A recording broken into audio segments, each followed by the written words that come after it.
If someone play my mother or any of your mothers, I'm sure the reaction would have been that way, you know, like. You know what Drake said, right? Singapore musicians poor, man. What do you think, man?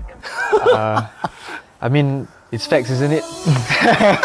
Because at the end of the day, hip-hop is a competition, right? So, but to me, it's dwindling the line between competition and getting personal. If you cross a certain line, and then someone cross a certain line, and then you start mentioning mothers and all that, right? Then you better be ready that the other guy gonna mention maybe your father that passed away, for example. You know, like, maybe you keep crossing, and you'll start fighting each other. Then maybe we need influencer boxing in Singapore, you know? So, I mean, at the end of the day, it's not that serious, unless it's personal, where someone go and touch your mom or something. You know what I mean? Like, just, I'm thinking about what is personal to me. You know, like, everything target. Hey, welcome to another episode of Revelry Podcast, and today our guest, Axel, Brizzy.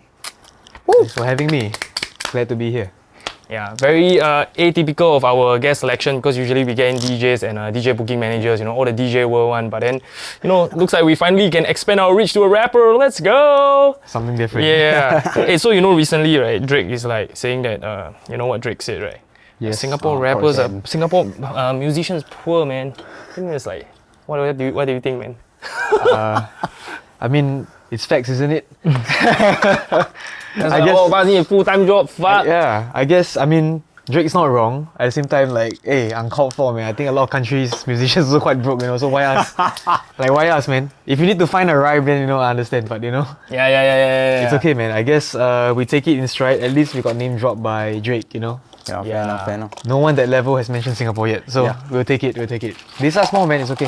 Yeah. I mean, that time also, like, the Young Raja, when he was being featured on Jimmy Fallon, right? Yes. And they were like practically like making fun of the song, you know? Yeah. So it's like, I think for Singapore, right?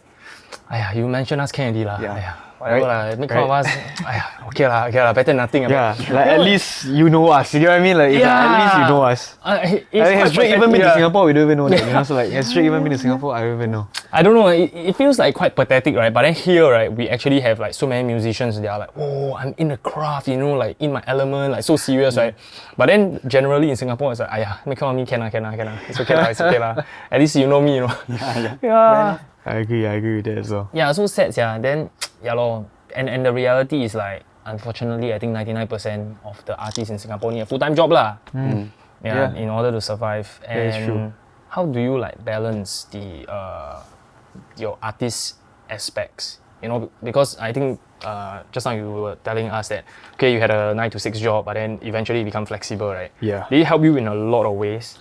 I think it helps so much because first of all, I am not like constricted within those hours, right? So things that happen in those hours that are more like in the music side of my personal career, I can finally fulfill them, you know. Before that it was 9 to 6, anything that happens between 9 to 6 I have to say no, you know. And there's only so much leave I'm given, or we're given. There's only so much off in lieu I can take. I mean, I do weekend shows with the company I work with as well. So because of that, they give me off in lieu hours to take back on the weekdays. But if I keep taking, it doesn't seem nice as well, you know. So I thought like the best way was to work on this basis where I am able to work to the AM anytime I want. I just need to work on a deliverable basis where if I promise you that day I'll give you something, before I sleep you get that thing, you know. But then in the day I can do whatever I want, like coming to a podcast recording, coming to an event, you know, and all that kind of stuff. So I think this basis has really helped a lot. And also back to the whole like full-time job thing, having a monthly sustainable income come in makes it a lot more freeing when you do music. Because before that, I think there's a certain aspect of this is do or die. So the music you make become very towards that. You get what I mean? Like, I need to make it. This song needs to be the one that pops so it can take me to that level for me to make this money for blah blah blah, you know. But once you have that financial stability, then it becomes a bit easier to when you make music, you know. You make stuff you really want to make because you don't live and die by it anymore, you know? Yeah, like, I mean, not that we're not living check to check still and still getting by, but it's easier because, you know, I don't have 20 cents in my wallet kind of thing, you know. Like, yeah, we all reached the point where I reached the point 20 cents in my wallet, eating Maggie mee every day, just trying to, you know, hustle my way out, working F&B restaurants every week. And that's as recent as last year as well. I was still working that lifestyle of F&B restaurants last year. So yeah, to me it's like, it's a big step for me to get this, whatever I'm doing right now, the job. And yeah, it's been amazing for the career as well. Like this year was, to me, is the biggest in my whole career. And not say like, you know, you now study, you know, you study in like Singapore Polytechnic. That is like literally like one more step, then you are like degree already. Yeah, and we are all still struggling as like artists lah. The moment we want to pursue this. Yeah, and I guess it's also a very traditional kind of work format where they pay you for your hours. Yes. Rather than they pay you for the work done. Yes, I agree. So I think COVID has helped a lot of bosses identify this lah. Like work from home is actually very possible. But I think the bosses also want to let people say that's why they trap you in the office. Yeah. I think it depends how traditional they are. Those that are traditional, then they will use CCTV to track you in the office 9 to 6. Wow. Yeah. Crazy, yeah. Just saying, I'm sure many people, the SME bosses are like that, But wow, shout out to CCTV bosses, man. tag them in the comment section. Yeah. But then crazy. But then there's the more modern bosses who see the angle like we see it, that work from home is not always bad. It really depends on how productive the work is. I can be in the office 9 to 6, yes, but like physically I'm there, mentally I'm not. Mentally I'm shut off, man.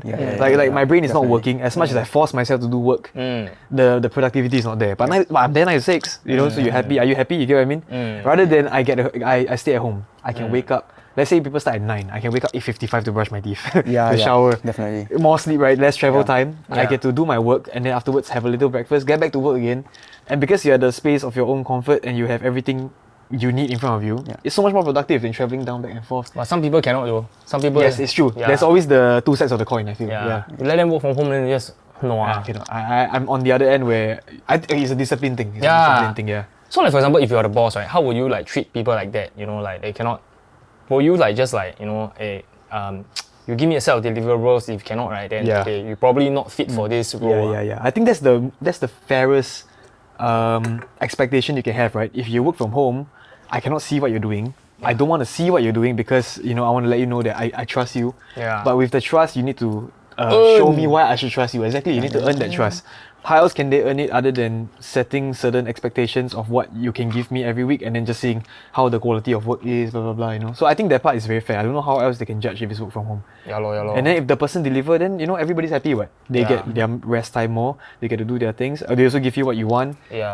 And you also pay them that certain amount. No one's asking for a raise, asking for more time. That's what I did. I didn't ask for a raise. I asked for more time.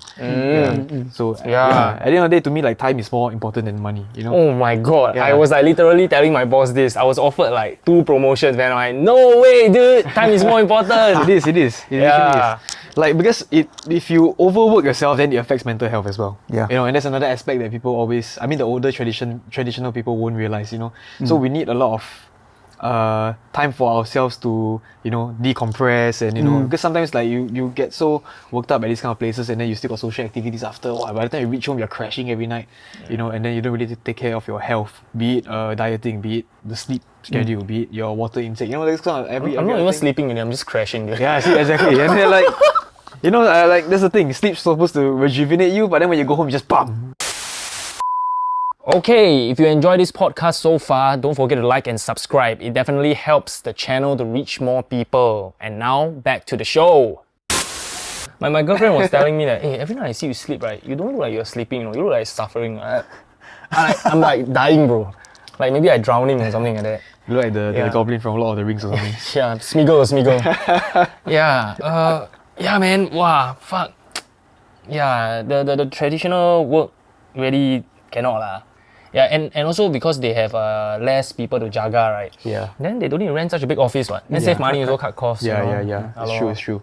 Yeah. But I guess I always try to put myself at both sides of the coin where I see it from the perspective of the boss. Because if I were to be a boss, I also want to be fair, But I also can't be giving everything to them and then what am I getting back, But then also as an employee, I want to be treated fairly. Yeah, because I saw like Gary Vee. I mean, as much as I don't really watch Gary Vee, but he made this one point where employers need to remember that the employees are not working for you, you're working for them. Yeah, because if... Dude, I watched too many Gary Vee clips. I don't watch enough. That one just came out on my timeline when I was like trying to think of how I can approach my boss with the new schedule. Right? I was about like, shit. Wait, so this is not something that's implemented in your company? You just tell him like, hey, why don't we do this arrangement? Yeah. It got to a point where I was sick of the full-time job. And like not sick of the job, I was sick of the hours because it's my first ever full-time job in my whole life. Before that I was freelancing. I was bouncing back and forth from F&B shifts, which F&B shifts are more like I can pick my own time. Pick my own time slot. You want to do afternoon shift, night shift, whatever shift. But 9 to 6 is the first time in my life, and then going there after like so long of having no school, and NS was finished last year. At my NS, I was in MDC, so also waking up early became a new habit I have to have for this job, you know. And then do it for so long, I feel so tired every day. I feel like I'm very beaten up every day. You know, by the time I go home, right, I don't even have capacity to write new music anymore. And I go home, I just want to play my PS5 and sleep, you know. Yeah, and then it got to the point where I'm like, it's not productive as a whole, I guess, because I don't even feel I'm doing my best for the company. Yeah, because like I'm so tired, right, I go there, I'm not functioning. Then when I'm not functioning, I go back, I'm not functioning for my music. But then in this way, right now, this new like flexible schedule I'm on, I can go home, work on my stuff. I can work on my stuff first, have a studio session, head back, do the work I'm supposed to give, and then I submit, and then yeah, I'm good. You know, that kind of thing. So it's very flexible for me to adjust. But it only works because I guess I've been through the worst of the worst, where I feel like everything was not working right. So now the discipline is very instilled in me already, where having this is like a God-given privilege. You know, like, oh my gosh, not many people can have this. So now that I have this, I really like, you know, take full advantage, but also like don't take advantage of the boss. I take full advantage as in I make full use of all the time I have, which is good and bad because I feel like I'm hustling and I'm awake more than I was when I was doing a full-time job. Full-time job was a bit more constricted. Go home, play game, crash. Go home, go gym, crash, you know, or whatever, you know. So, but right now it's like I'm putting every block of, like, if you see my schedule, it's like a puzzle, my Tetris, you know. This year, class here, after this meeting, after this. Like yesterday, right after class, I rushed to Timberland event kind of thing, you know. Then right after that, I have a dinner. So it's like everything has been fitted in so nicely that I guess it takes some sort of suffering before you know how to appreciate what you have. So I'm okay with sleeping less with this schedule, you get what I mean? But was I okay with sleeping less then? Nah, you know, but this one I'm like, yes, because I'm hustling both for my job and for my career, you know? Under your own terms. Yeah. Like I still have control of what I want to do in my career. Yeah. And not just like fully giving my 9 to 6 towards... I think back then when our ancestors, right, their job is more manual labor. So like less thinking. And then now, right, in the age of the AI, age of like automation, right, and age of creativity, now all the work is mainly mental, you know. Yes. And then the way we approach life and we approach our time is very different. So yes, our parents always want the best for us, but like what I always say, right, they want the best for us during their time. They cannot envision like how is it living like us right now. It's very different. My mom till today still so scared to take MC, you know. Oh. Yeah, my dad also. They like show off. You see, another take MC. I'm like, okay lah, you're suffering at work, good for you. You know, like I don't want to suffer at work. If I'm sick, I'm responsible, I don't want to pass to people, and I deserve to rest. Then when I recover, then I can be at my fully optimized state. I go there suffering like zombie for what? You know, like because they're showing off. My mom was showing off. I barely take MC. I'm like, okay, good for you. Thumbs up lah. You know, like what do you want? You know, good for you. You know, like right now she has COVID. My mom she just got COVID like a couple of days ago. Which is more normalized nowadays.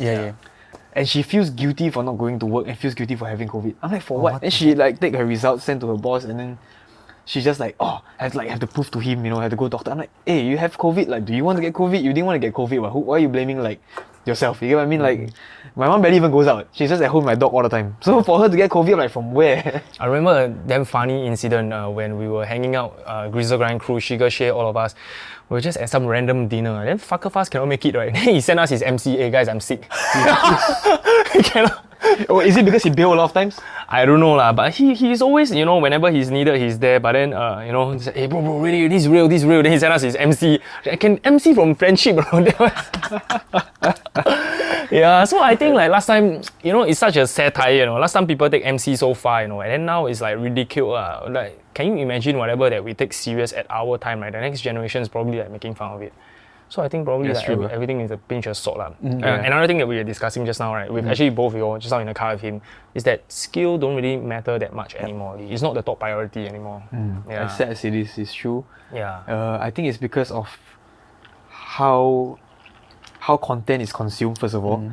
So I guess if your content creation skill set is better than the actual substance, but if you can captivate the audience, then you know that person versus someone who has an actual skill set but suck at making content, who would probably reach more audience? It would be the guy that's better at content creation, but then the skill set might be shittier than the other person who's actually better. But you get what I mean? So it's like so that means you were saying last time got less content, so to stand out, right? Because everybody can watch everything, right? Yeah. You must be the best. Yeah, but right now it's like now so many. I don't even know what to pick. Exactly, and then you need to pick the right hashtags, post at the right time. Back then it's like you got a nice thing, you post, it reaches everyone. Now the algorithm will switched it in a way where everyone's numbers dropped. I'm very sure you guys realized as well.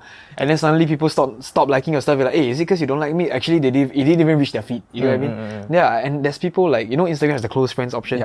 There's even options where my close friends don't even see my posts. I'm like, huh? I thought we DM. Everybody close fans, bro. Yeah. Then I'm like, am I shadow banned by IG or what? Like, what's going on? I don't post like weird stuff as well. It's just music or whatever brands I work with. And so I'm like, how is this happening, you know? But I don't know. I think because of how like prevalent the content creation area is and how there's so many people doing all these things, right? Then the skill set becomes secondary in some way. I won't say it's in all the way, but in some way. Even when it comes to like shows, comes to gigs and stuff, right? I'm very sure, I would say 80% of the time, you see someone's name on there, it's probably repeated by 3 festivals, saying the same thing every time. And you, in your back of your mind, you already know someone can do better, but someone's not getting the opportunity. Yeah, and then there's a whole different, like, having a better skill set doesn't translate to you getting all these opportunities as well. So now the real skill is the marketing.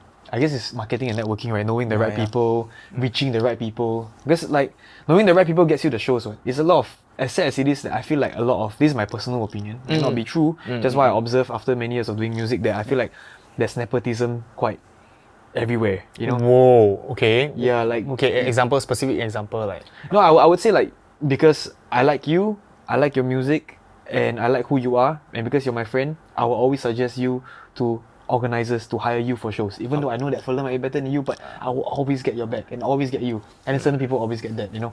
And then it works with like, let's say maybe music distribution. I love your music, I like your style, you know, you match our inclusivity campaign. I will put you on all our playlisting campaigns. I will put your face on all these things. Yeah, because maybe it depends lah. Maybe if it's LGBT month, then you see all the LGBT artists get shown everywhere. You know, not saying they don't deserve the limelight. It's just like these brands are doing it for themselves. You know, at the end of the day, you know they don't care. It's money, it's business. You know, they're doing it just because it's the flavor of the month lah. You know. Yeah. That's true. Black History Month. All the black artists suddenly got this. You know, like okay, then you know, that's what I mean. So I feel like a lot of things are done based off marketing campaigns and based off like what looks good or what suits the company, and also like whatever needs the higher ups have. You know, it's not. So now, right, to get opportunity, you must be in a good books of people lah. Basically, that's what I feel. Is that what gives rise to cancel culture? Everybody's so scared to be cancelled because everybody trying to get into everybody's good books, right? That nobody dare to say anything now. I think so. You know, I feel like because okay, this happened years ago. I'm not gonna mention names, but every time when the sentence starts with I'm not gonna mention names, like, it's like, oh, juicy things coming up. Shit, man. Okay, but anyway, like someone in the industry, not specifically music, in the creative side of things, general entertainment. Yes, yeah. He had a scandal, and then it's posted by Wake Up Singapore.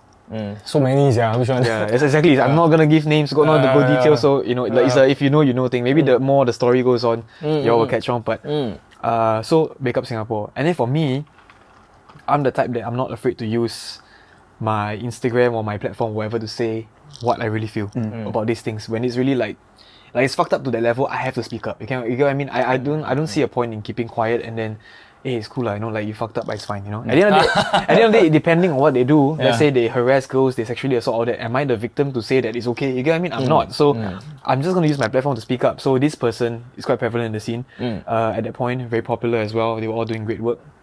Wake Up Singapore. And then I guess the team he was with put out a statement apologizing for his part, and then saying that they have since saw improvements in the things that he's been doing or whatever, reflecting or whatever. Then people are like, you're his friends, well, obviously you will say that kind of things.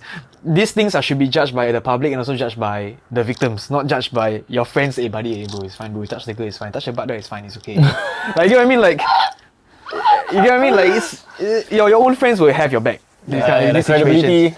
Yeah, exactly. No verified blue tick, bro. That one. Yeah, exactly.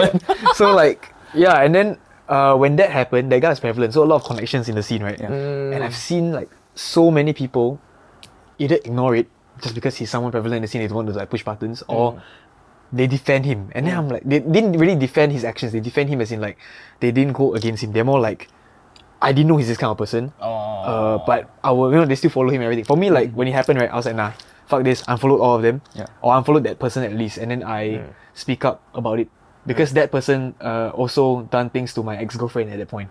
So it was also personal for me. So maybe the personal vendetta or the anger got me to posting that, but to me it's damn. She's not the only one. You got so many other people that are also like your victims, for example, you know.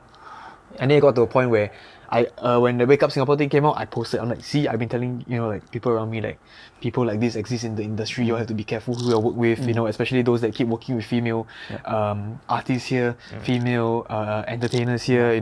Like a lot of the people here like are very pervy. You get what I mean? Like they have secret intentions or whatever behind their back. They get you here to do music only to get more time to spend with you and then try to hope for something else. So yeah, I like those are the things that I was preaching about. And then his team saw, and his team and me were tight, but then like tight-ish, like we worked together before. But then they saw that I speak out against him, and the whole team unfollowed me. They're like, damn, I speak up for what's right, and then slowly there's more and more people that like sort of like push away from me. Maybe because I would use my Instagram to just like speak up against these things, and then they just like move away from me and stuff. And then I'm like, okay. But to me, if that's what I get for doing the right thing, in my books, that's doing the right thing, then fuck it, I'll still keep doing the right thing. I'm not gonna just sit and, see these things happen and then just keep quiet about it in hopes that we keep connections and maybe I'll work with you in the future. Yeah, like you doing that will never make me want to work with you ever again, no matter like how much you try to change. And saying that, in the end they posted apologies and stuff, then they removed now. And then so the accountability is gone because they removed the apology. Then now they just move on like nothing happened in the past, and then you still see these people at events and stuff. There's this department called like cleanup crew or something, like a PR disaster department. Every single major club in Singapore also have that kind of thing on, Is it? It's like something that happened and then they will just like, scrub the internet of all the stuff. Yeah, it's very, very common. If you're the bigger the it takes huge money as well, right, to get people like that to clear up your. I don't think those people that I spoke about had those money. So if you search the smaller scale, maybe smaller scale. You're search enough, probably still there. Just saying, but at the end of the day, like I said, like a lot of people will do a lot of things to keep in people's good books. I don't believe in that because I feel like I value and cherish real relationships, real connections. If I have to keep my mouth shut just for you to like me, it's not genuine, so I don't really see a point. I really believe in that, right? When I was like a lot younger until only recently, like maybe in my 30s, now I'm 33, right? So maybe like 32, right? I just have an epiphany. Imagine I'm Bill Gates and then my neighbor is like fucking Steve Jobs, Virgin, all these people that can end the world one, right? How can we deal with this, That one really no choice, must close one eyes, that one. I think maybe at that extreme, like maybe your neighbor is like Putin or something. That one is like, whoa. Yeah. I think it's finding the right balance between speaking against what is fucked up versus minding your own business. I think it's a balance there because like it tests when you speak against what's wrong. When it's wrong, it's because it tests your morals, right? That's why you look at it as a wrong thing, So I guess it's finding the balance between minding your own business. Like I know of someone who's like he openly says he's fat phobic, for example. Then I'm like, what do fat people do to you? You know what I mean? Like, them being fat is their problem. Then you just hate on them for not working out. Like, did they ask you for workout advice? They didn't want. So if they're happy being fat, let them be. Then you going around like, hey, fuck you, why you fat? Like, you know what I mean? Like, so that's like you need to mind your own business. They're doing nothing wrong. You know what I mean? Why you like being like this? Compared to someone who like assault girls or someone who steal from a place or someone who basically being a bitch about basically doing something fucked up. You know what I mean? So I guess it's the lines between that, having the balance of knowing which is which side and then you just operate accordingly. And another person that is like very like this kind of mentality is like the 2.4 km runner, the So Rui-Yong. Oh, is that the guy that they broke the record on, right? Is it? Yeah, dude. It's like he always like, hey, I'm gonna break this record. Then everybody, fuck you cannot do it. Then he do it. Then he just keep doing it again and again. Until you start dissing the government and everything. Like, it's super crazy and like point out all their hypocrisies and stuff. That's respectable, Yeah, I cannot really get into details because I have too many already. I forget already. Yeah, but there's some next level like David Goggins shit, Yeah. I respect that. Yeah, super in your face. And another thing that we can talk about is rappers and beef, man. Rappers and beef? Yeah, it's beef, right? Marketing or waste of time? I think it depends. In Singapore, waste of time.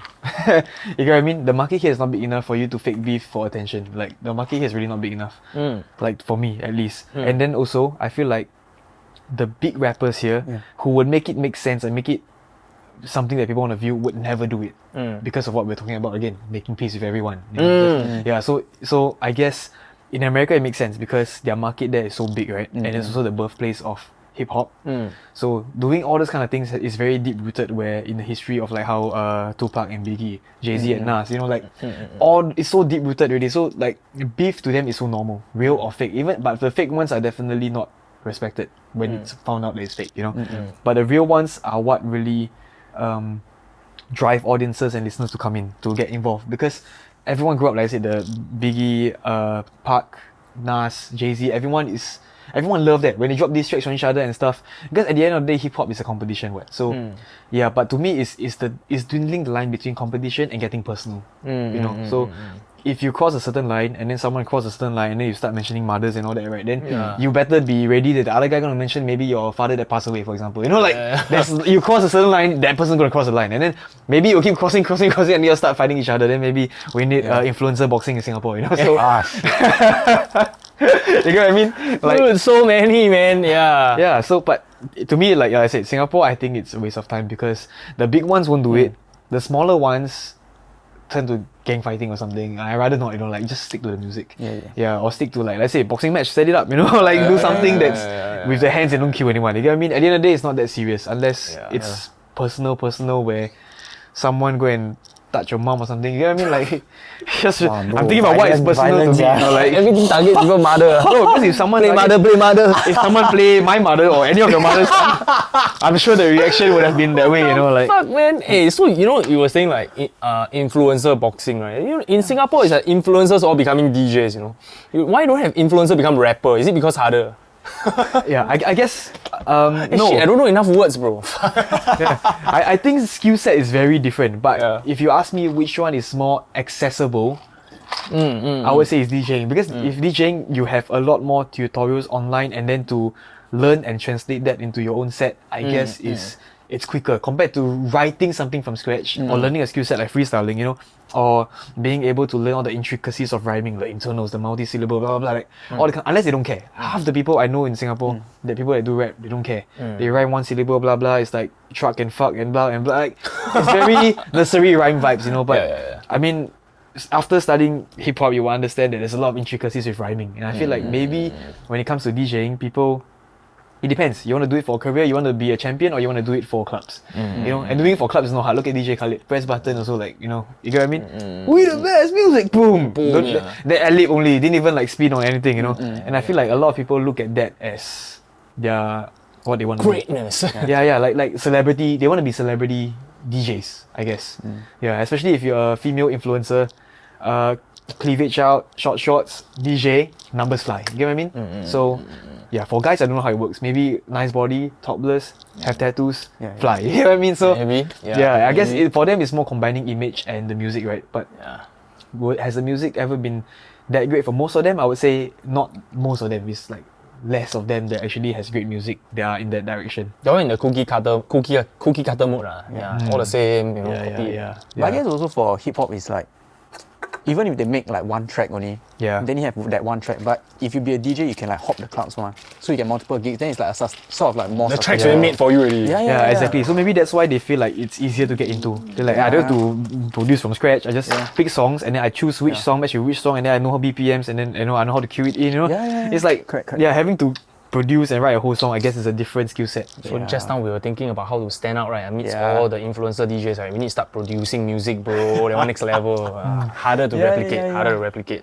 Like a Inquisitive, for example. Yeah. Like he DJs as well, but then he plays a lot of his own remixes and stuff, which I feel like is unique because DJ at clubs is different. You don't usually play your own remixes, right? You play popular songs to people for people to vibe to. So to have a fan base based off of a popular song, but people prefer your remix, I think that's quite crazy, you know? And it's very respectable. It also helps that Inquisitive is top 4 DJ in the world because he joined the DMC World DJ Championship, turntablism, technical DJing. He's like top 4. So and it translates, you know, like the skill set will always translate. At the end of the day, right, when it comes to it, right, he knows it. You get what I mean? Yeah, he can like make a mistake into something, like you know, correct back. And you know? I agree. It's a skill set thing.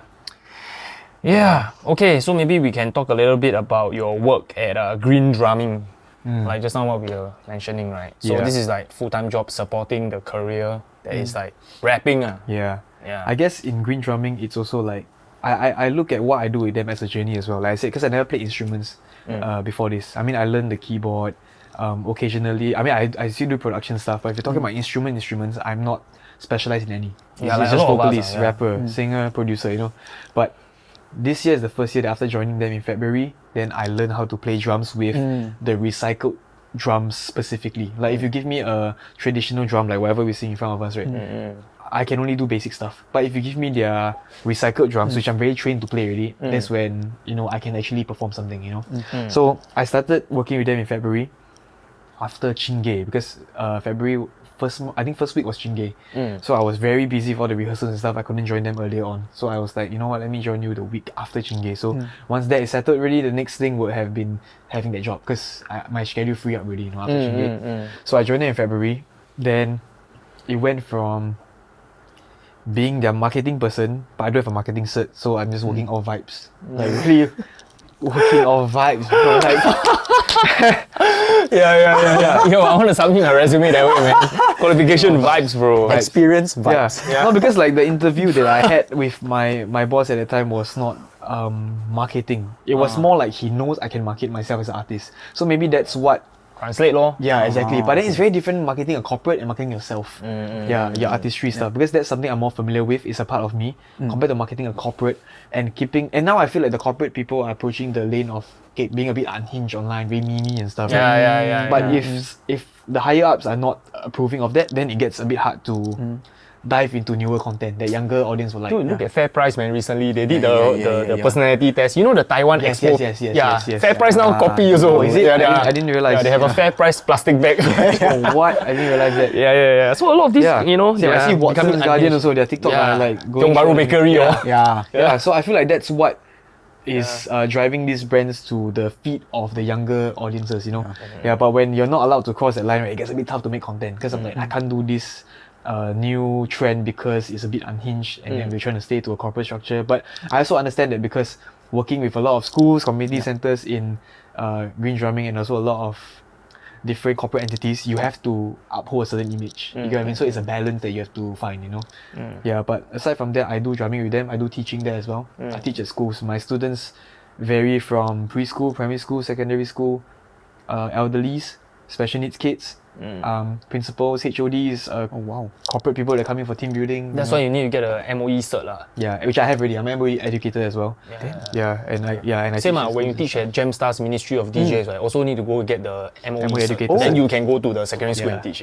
Yeah, and there's even after that cert, there's still a couple certs you have to get. There's the AMIS, there's the NAC instructor. You know, there's a lot of intricate stuff that certain courses allow, and then if you don't have, you cannot teach in that course, for example. So those are things that I'm trying to get, because I think teaching has always been a passion of mine as well. Being able to teach. Before I even started this job, I was teaching rap at Beyond Social Services. I volunteered there to teach the youth at risk, rap stuff. Literally, I just take my own time on Saturday to either take a Grab or bus down, sit with the kids and teach them how to do rap stuff, and also talk about sexual violence. So I guess from that, then I found like my passion in teaching, and then now it translates when it comes to this job, because I have experience teaching kids already.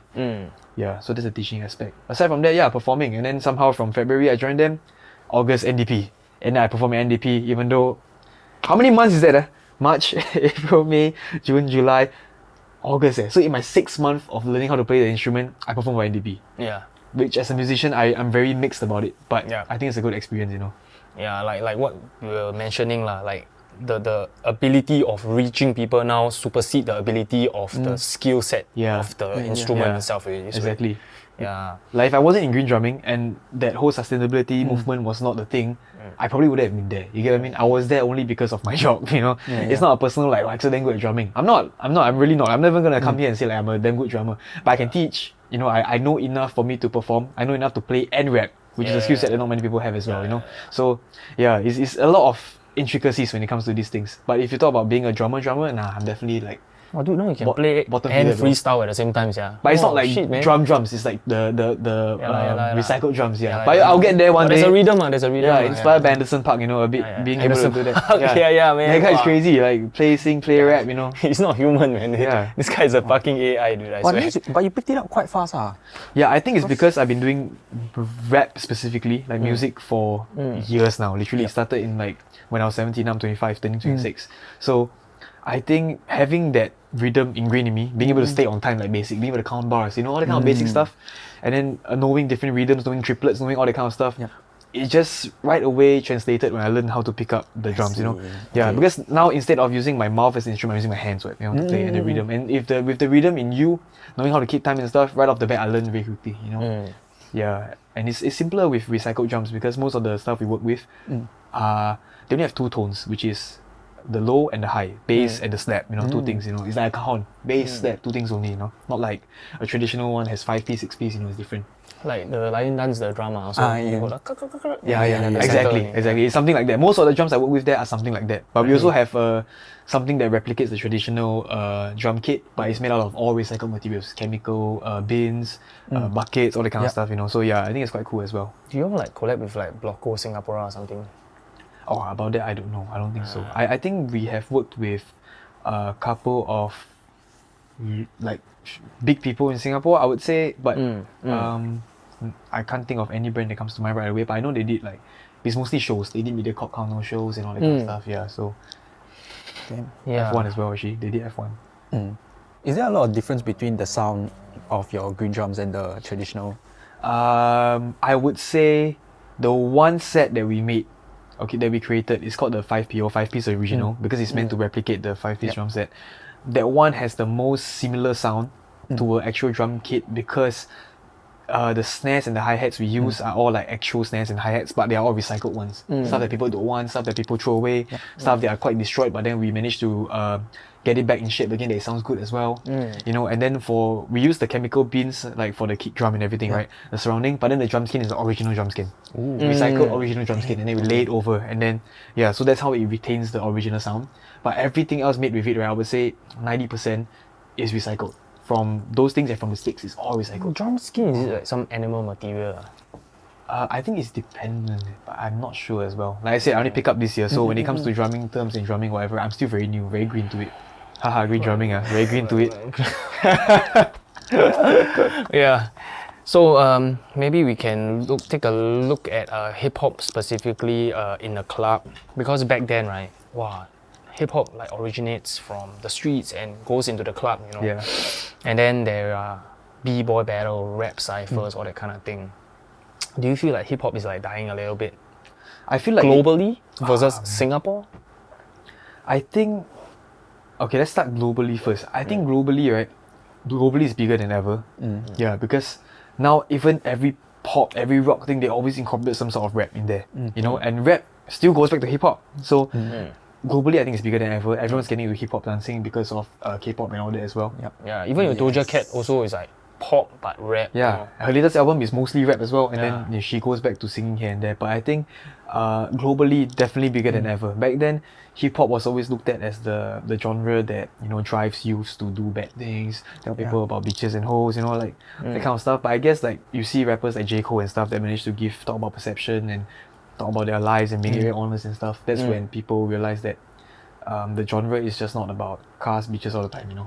Those are things that play in the club and play off well. Because when we go in the club, everyone likes to be fake Mr. Romeo and Miss Juliet. You get what I mean? Like their perfect self. But a lot of them go home, cleanse makeup, or go home, your hair, and you shower, then you become back to your lame self again.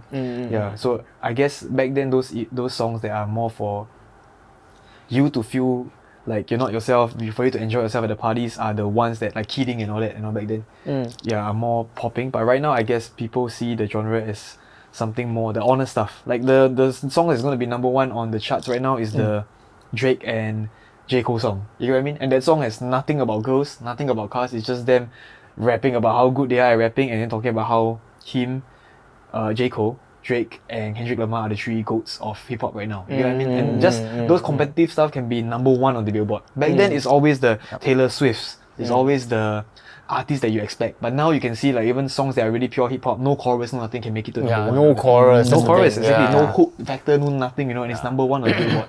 So I guess that's why I say globally, I think it's a lot bigger.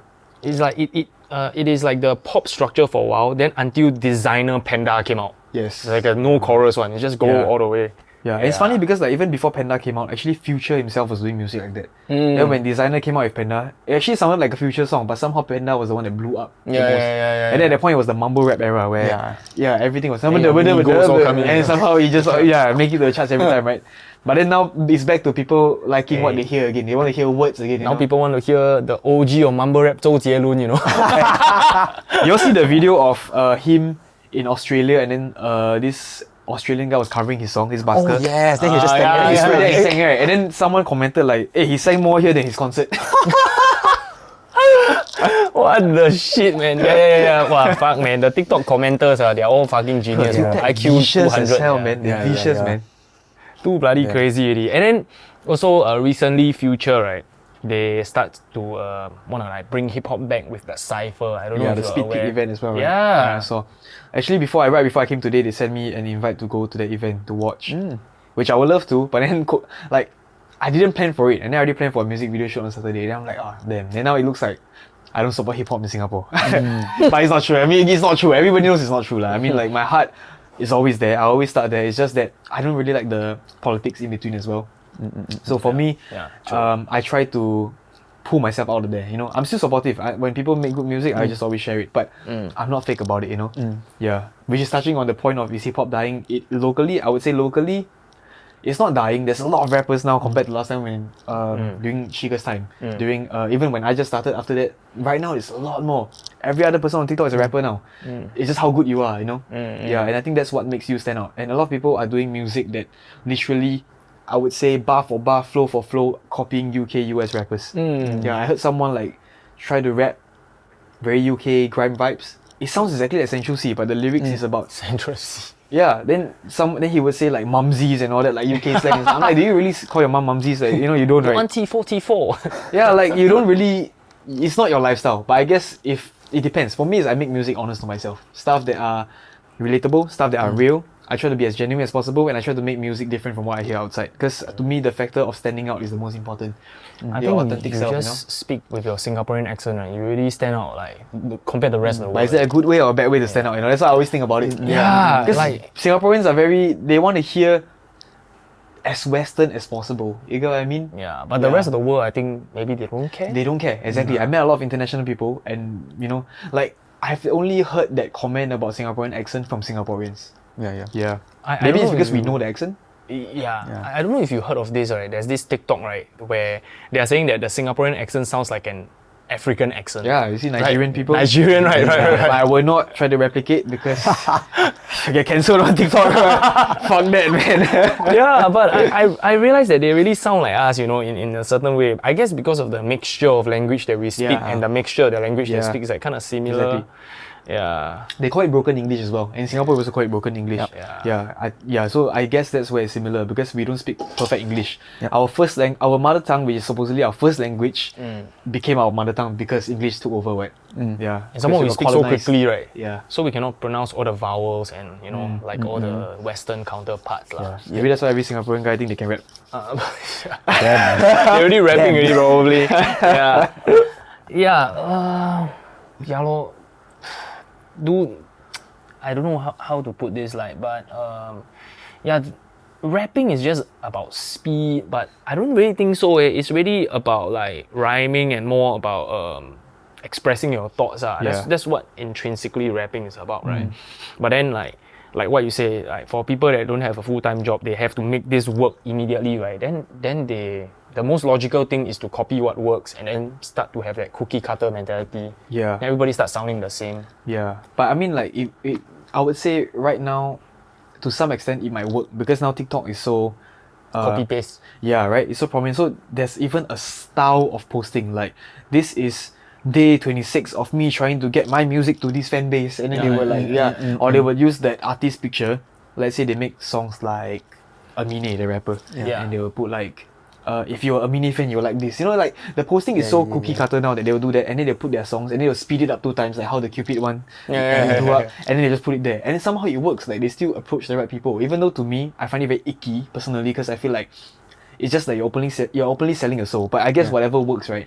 But then these kind of numbers, will they translate to people coming to your show? More or less not. You get what I mean? It's just a very quick listen, quick buck, quick follower thing. But I don't know. I'm more for the long term, and if that works for people, more power to them. I'm not a hater, but it's just personally I will not do it for myself, you know, because I find it icky. But like you said, the cookie cutter stuff, I feel like if I can listen to Eminem himself, why would I listen to Eminem copycat from you know, Malaysia, from Singapore, from you know, somewhere else? You get what I mean? I'll just listen to Eminem's music. Why would I listen to Eminem's copycat? You get what I mean?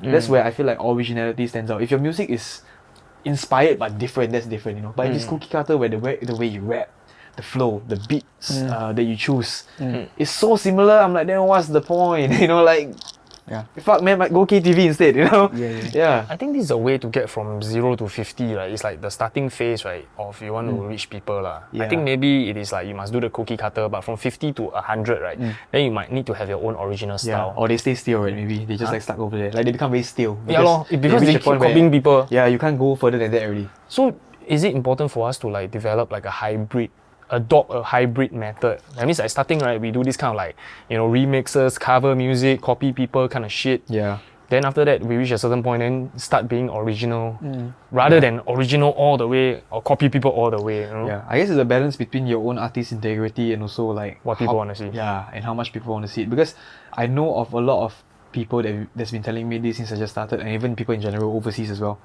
It's like you have to build your audience first, then you can do the music you like. Because by then when people like you, they'll listen to whatever you put out. Yeah. So I also believe in that. But I also believe like I don't want to compromise my personal style, my personal integrity to really do whatever the audience like.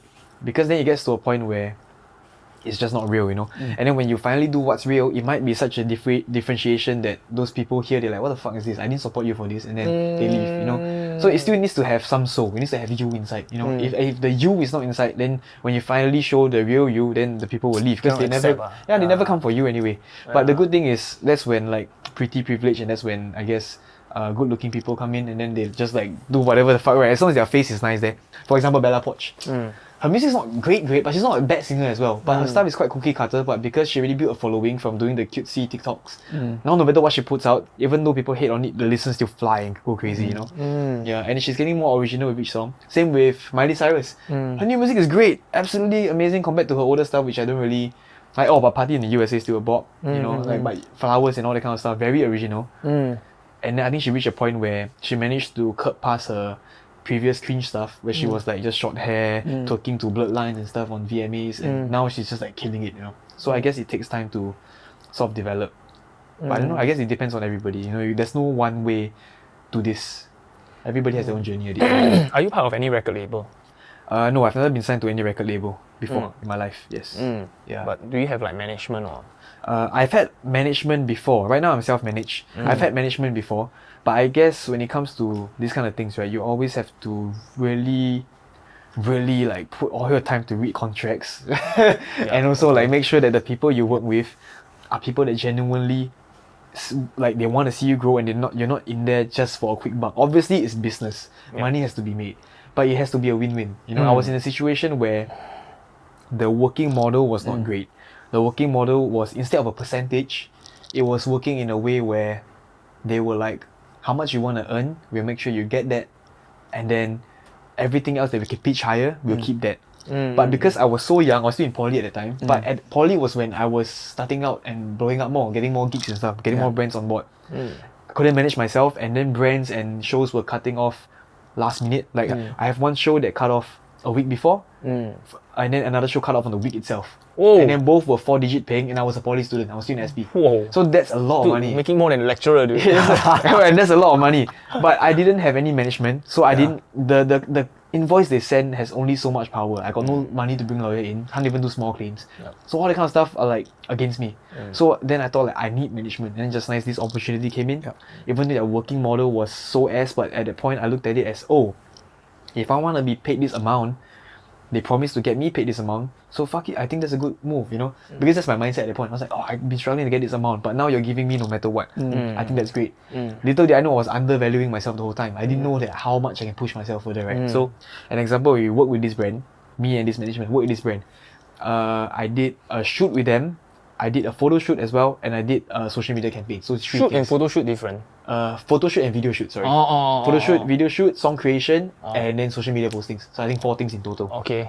Yeah, so my management at the time did not show up for any one of them. Always got excuse. Like every time I have to show up physically to somewhere, right, they either have a wedding or have something or have another artist to go to. So all they did was reply 3 emails through this whole time. And this company reached out to me directly. It wasn't even something through them. I just had to bring to them because they're my management. You get what I mean? So I got approached directly. I brought to my management. Management never showed up, replied 3 emails. And then by the time I finished all obligations, payment time, right? They were not replying my management because they never met my management. So I guess the respect was not really there. So I asked my management, like, where's the payment? It's supposed to be here by now. It's been like 40 days or 45 days. Management was like, they're not replying me. Can you chase yourself?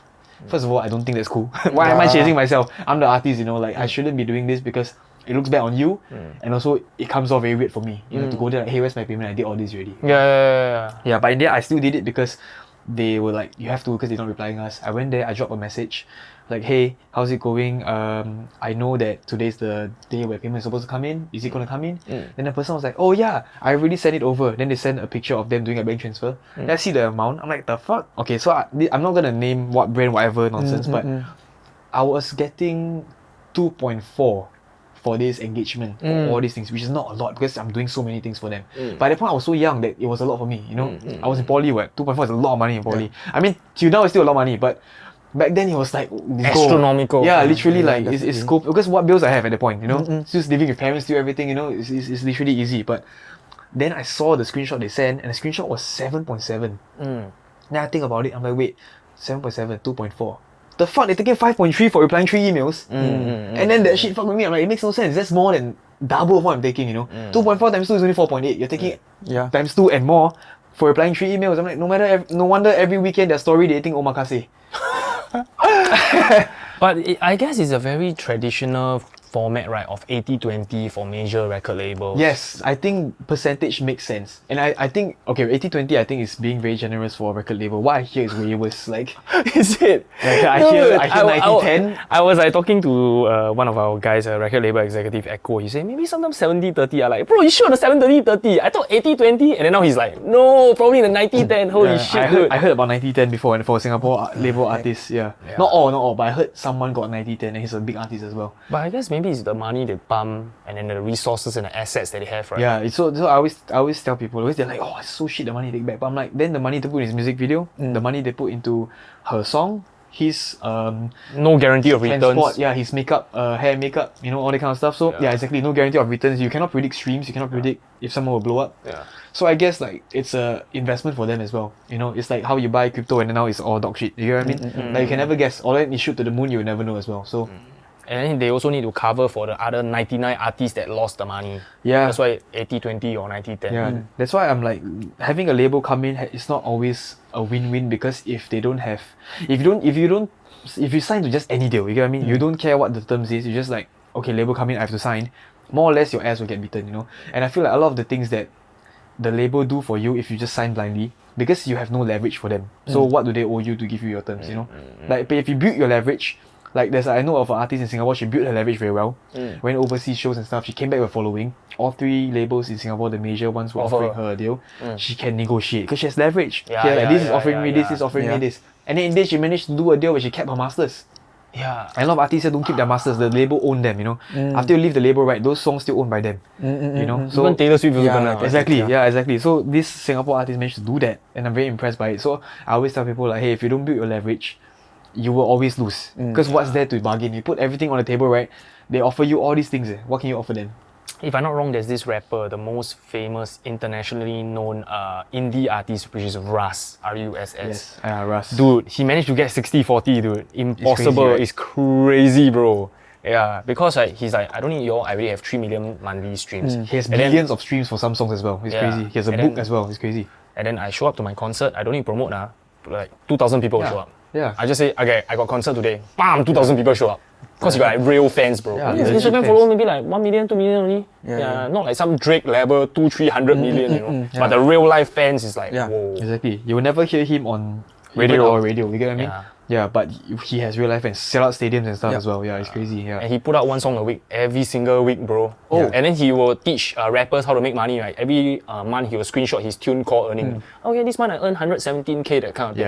It's crazy, bro. And he keep 100%. Yeah, because tune call is you put money and then you keep all the profits yourself. So yeah. Mad, bro. Wow. Yeah, it's crazy. He was doing that when he was hustling. Now he blew up. He's not one song a week anymore. I think that's quite crazy if you keep doing it. But Yeah, but he wants a week for 6 years. yeah. Siao, bro. Until one of them caught attention, everything blew up together because he already had a catalog. Yeah. Yeah, so everything else just blew up together with him, and then that's when you see his name on shows and stuff. But it's still quite underground because he's not out there mainstream. You know, now you see more on the mainstream because he won the respect for so many people, and then you see big artists start to work with him. He even got a song with Ed Sheeran now. Do one-offs. Yeah, he got a song with Ed Sheeran and all that. So I'm like, yeah, he's The actually baby, everything all come out. He's doing well for himself, and that's someone that I respect a lot. You know, sometimes the stuff he say quite cringe, but I guess at the end of the day, he has the results. You know, and he obviously knows better. So yeah. Yeah. Really, like what he said, he obviously knows better. Yeah, he knows better. Because he might not be the best rapper, right? But just because of the volume, so much practice, you know. Yeah. And then, in fact, he don't even frame up his artwork anymore. He frame up this year how many artwork I do. So it's just pow. Then he framed that it's like collage like that. How many music I put out. Yeah. Siao one. It looks like a museum actually. By the end of it. And all the artwork is the same because he do himself. 1 week, every week must out. Every week, so you can't keep getting visual designers. So he just do himself, and then you see the color for each week. It just change. So maybe 1 week is red, next week is yellow. Then the symbol in the middle will change according to the song title. Oh, yeah, like one emoji like that one. Yeah, so it's very simple, really very simple, and it's something that worked for him. Yeah. But how do you do one song per week for 6 years? Simple, keep it simple. And then as you better, right, then you can get better and better, more complicated. He's his own producer, his own audio engineer, master. He does everything. He Graphic writes design. everything. He does everything. So that's why he can sustain that. Yeah. Back in my course in DMAT in SP, we had one module where 7 weeks we need to put out 7 songs as well. Oh. Yeah, so that was very good practice for me. I managed to do 7 songs in 7 weeks, help some friends out as well. So I realized that actually it's possible. It's just if you have a full-time job now, when you come back, obviously you don't want to hustle like that. But that one he was make or break for him. He was just doing it every single week, hoping that that's his make or break moment, you know. And it did make for him. So in his mom basement, everything, them rabak one, shacks, crazy. And now he can buy his mom house, everything, success. Wow. That's great, yeah. So going back to the clubs, right? You know, in EDM clubs, right, we all like to shout poem and shit. Yeah, so I don't know, for rap, do you all have such a thing where everybody shout a certain phrase like hey ho or something like that? I think in Singapore it's just gang chants, right? Yeah. Probably, I guess. Even for hip hop, what the fuck? Seriously? No, for hip hop I don't think so. I think for hip hop in Singapore, the most common is just people like to shout hey on the 2 and 4 beat like hey. It's just wow, that means your song make it already, bro. That's it, bro. I think that's the most typical one. But let me think if there's any other one. Have we gotten to a point where everybody can sing our song? You know, hey, I'm not homophobic, my bitch is gay. Like, everybody can sing the song. Yeah, probably that. But those kind of songs that blow up, right, on TikTok, right, and then it gets so popular. After the chorus finish, right, everyone shut the fuck up. Oh, mumble rap, mumble rap. Yeah, after the chorus finish already, and then you see they don't know how to sing anymore, you know. Yeah. On the TikTok dance part, move away. And then they finish doing the dance, then they just stop again. And the chorus come back, they dance again. Then I'm like, oh, okay. But I don't know how you feel about that because I saw this artist, his name is Steve Lacy. He blew up over a song on TikTok. I can't remember which song is it. I think it's the I wish I knew he wanted me, that song. Yeah. So everyone went to his concert, sang his chorus, damn loud, flashlights, everything. He was damn hyped. Then when they got to the verse, right, everyone just like got quiet. Then he's like, y'all don't know the whole song? Wow. Yeah, we have a bunch of friends that run this theme night called TikTok night, and then they shared with us some of the difficulties as well. Like when you DJ a track, right, and they only know the first 4 bars, no matter how quickly you DJ, right, there's still a good 90% of each track, right, that they don't know. So that's also an added difficulty. Because you have to play at least 16 bars, I assume, right, before you can even transition. Yeah. Which is like, can't be like playing 4 bars, 8 bars, then you just change it, like what the hell, I think you must play 400 songs per hour, yeah. Like commercial already. I've seen some DJs here just like stack back to back 16 bars of the most popular part of the song. Then just like jump, And then those songs that are more known, they play the whole song. That's the break time. Then they switch back to another 16 bar that's popular on TikTok. That kind of thing. I guess. What, dude? This guy know DJing better than most DJs, bro. What the fuck? Yeah, got break time one. Yes, that is the most accurate part. Most people just think it's banger. Yeah, you need must have break. Because even for the people on the dance floor, you think unless they're on drugs is different, you know. But even dancing is tiring. It's a workout. You know what I mean? Halfway you will see your Apple Watch. Are you working out right now? You know. So it's like everyone needs a break. DJ needs a break. Dancers need a break, and then you put the banger. They all come back again. You know. Yeah. Is that how you program your rap set as well? Because I've always been in so many Sugar Shay sessions, right? That it's like, okay, this part I'm gonna talk to the crowd. Give them a break, that kind of thing. Do you have like such a thing? Yeah, I think I program it in such a way where usually I like to start off with a bang first, and then to the middle point, that's where the slower songs come in, the more personal stuff. But then you also want to end off on a high again. Like a V. So I look at it like a roller coaster. Yeah, you go up, you drop down, all the way down, and then slowly you build back up again. Or it can even be, if it's a 1 hour set, it can be like a up down, but you finish on the up. You get what I mean? So it's a lot of movements. Yeah, because if you're down for too long, people get bored. Yeah, and then they get in their feelings. You never catch them back again. You know. So you want to catch them in their feelings enough where they grow attached to you. And then you find a positive storyline where, but this has to do with the songs I make as well. The songs I make have to have a storyline where it makes sense for me to go down and slowly build back up again. Because if I'm a R&B singer that always do heartbreak songs, I go down. What up is there? You know, like there's no up. There's no up. It's just like how to be a fuckboy 101. It's just no, and then everyone cry, and then what, you set finish. You get what I mean? So I guess you need to find the balance. So if your song content is sad, how else can you counteract that? Have a full band, make something more lively, make a nicer arrangement, and then that's a different dynamic. So I guess take it away, drummer, then go change costume. So there's a lot of this kind of things to look out for when it comes to performing, because I feel like a lot of people don't really focus on the aspect. They just put banger, then I'm like, damn, like I don't think that's how it should be. Unless it's a 15-minute set. Obviously you show your best, banger after banger after banger. But if it's a 1 hour set, I think you really have to consider the flow, because whoever's performing need rest. Whoever's below also need rest. If you keep getting them to jump and jump, right? Like even unless it's a rock show, like they mosh and mosh. It's crazy. That's like rock people, hardcore people are like next level. Rock tracks program breakdown within the song itself. They use talking breaks usually, right? They talk to the audience and stuff. They interact. That's their break times where they drink water and all that kind of stuff.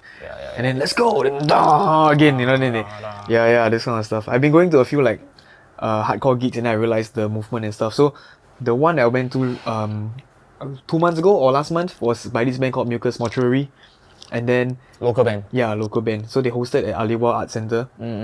So the way they program their event, right, it's like a game show. They have a host. They do interviews. They do a song. They do 2 songs. They even give up like a hymn book for you to like read the lyrics and stuff. So it's like a whole activity thing, right? And then halfway they got some game break where they come out and they do a game where it's like the first to hit the buzzer get to answer, right? But then the buzzer was the singer's nipple. What the fuck? Wow, that's different crowd. Holy we should do that, man. Who first to like, so I don't know, 10 seconds Joshua Dylan or something. Then if you get the answer wrong, right, then the singer will squeeze your nipple back. Like what the hell? Dude, what if it's a girl? Okay, no, so that one they only picked 2 guys because of obvious reasons, right? Yeah, but I think that's quite hilarious. But that's what I mean by like, because their songs are all mostly very intense, so they put the game stuff in between, all that kind of stuff to make it quite cool. But that's because it's their own show. If it's something like a Esplanade hire you, then what you want to do? You want to do your nipple on stage for Esplanade gig? Then that's your last show on Esplanade. Like you will never go back to Esplanade again. So it's just right place, right time, and finding the right formula. But it comes with experience. Yeah, definitely. Damn, I was thinking about this. Based on like what you were mentioning, like there's like shows like implementing gimmicks, right? Do you have like a gimmicks for your own show as well? Or maybe you can talk about the craziest shit that happened in your show. Okay, there's nothing crazy like the nipple game so far, but so far. But recently I did a gig at it was for an alcohol brand, but I did this gig at a bar. I can't remember what the bar name is. I also shouldn't say it probably, but I did a gig at this bar, and then when I reached that place for sound check, nobody was there to sound check me, and then like it just kept going on and on to the point that I had to set up my own equipment. It's quite crazy. Like I'm like, this is my first time after performing for so long where I come here, right, for sound check time. They told me the audio people left. What the hell? Yeah, and then in the end, they told me I can bring a thumb drive and someone can play a track for me. Okay. in the end, no one was there to play the track because the audio team was supposed to set up and leave. So I'm like, wait, but I was told that. Then I'm like, who's gonna play the track? They're like, you know how to play yourself? The CDJ set is here. I'm like, no, I don't. And also, I'm performing in front. Why? How can I be at the CDJ set behind? I never ran a CDJ set before, you know. So last minute, they had to get the DJ of the event. They was supposed to spin after me to spin first because they couldn't sound check me, right? Yeah. Then I couldn't test my mic. What? So I couldn't test my mic. I cannot perform. So I had to. Wait until the guy came. So we were waiting. Showtime started already. My first set it was really my first set. So soundcheck was 7. First set was 8:15, I think. What the heck? Yeah, so I waited all the way to 8:15 and still no one showed up. I was making calls here, back and forth and all that. Still no one showed up, and then they got the DJ to spin first to waste time and whatever, to let us spin first. And then as the guy came there, I was soundcheck here and there. So the guy came, tell me sorry, but it's not his fault because he's just external audio guy who's following instructions, So I guess it's more of the higher ups that messed it up. So he tested my mic, everything. It was okay. Then after that, the DJ was told to stop playing for me to introduce whatever, right? Then after the DJ turned down, right, I realized that the bar people said that my voice was too loud. Then they turned me down so I can't hear myself again. Then it's the whole thing. But then I'm like looking at the time. I was supposed to do 45 minutes, rest 15 minutes, do 45 minutes. By that time where everything was squeezed up, right, I don't have time for a break because my set started. They took 15 minutes into my set to set everything up, which means the last 1 hour 30 minutes, I have to do both sets together already. Damn. Bro, that's like, and then I'm like, okay, thank God I've been going to the gym and doing like. And some for vocalists is way harder, than DJing a 2-hour set. Yeah, it was crazy. So all of a sudden, because and at this point after soundcheck and everything, I found out that I had to do 1 hour 30 minutes straight. I was like, okay, but who's gonna play my songs? No one is still there. So the final choice they did that they ran on the spot was, hey, ask the DJ that's spinning right to just like spin for you also. I'm like, I never met her in my life. At this point, I never met DJ before in my life. So I had to go there like, hey, nice to meet you. I heard that they say you have to DJ for me. Are you okay with that? I said like, hey, you better like resend your invoice and get more paid for this, I'm like, bro, you're not even paid for this, man. Like, we are here now. All of a sudden, you have to spin for me. I never met you before. You don't even know my songs. You don't even know the BPM. There's nothing, no information, and yet you have to spin for me. I feel like it's a very odd situation. I don't think it happens at any other gigs, but then she did play the songs for me. And then 1 hour 30 minutes straight through, I performed. And then one guy just came in. He's a TikToker. Can't remember his name, Wangan Brian or something. Yeah.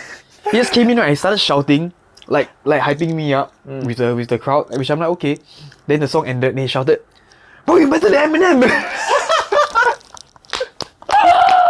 Wow, bro. This is like, we need to hire this guy to plant him in the audience, dude. Like, no wonder lah. But he is damn hype though. Legit. To some extent, right, I feel like he's sent by someone to go to everybody's show to test their resilience on stage. He's just like sent there as a prankster to like say shit to like see how you react, So for people who don't perform enough, they like probably Yeah, so I guess he came there and then he shouted, "You're better than Eminem." Then I'm like, hey, no, like no Eminem standard, Eminem's one of the goats, blah blah blah. You have to like de-escalate because I know that if I entertain or I don't entertain, he might shout louder for me to hear a second time, So I'm like, nah, it's cool, it's cool, It's basically Gen Z Stephen Lim.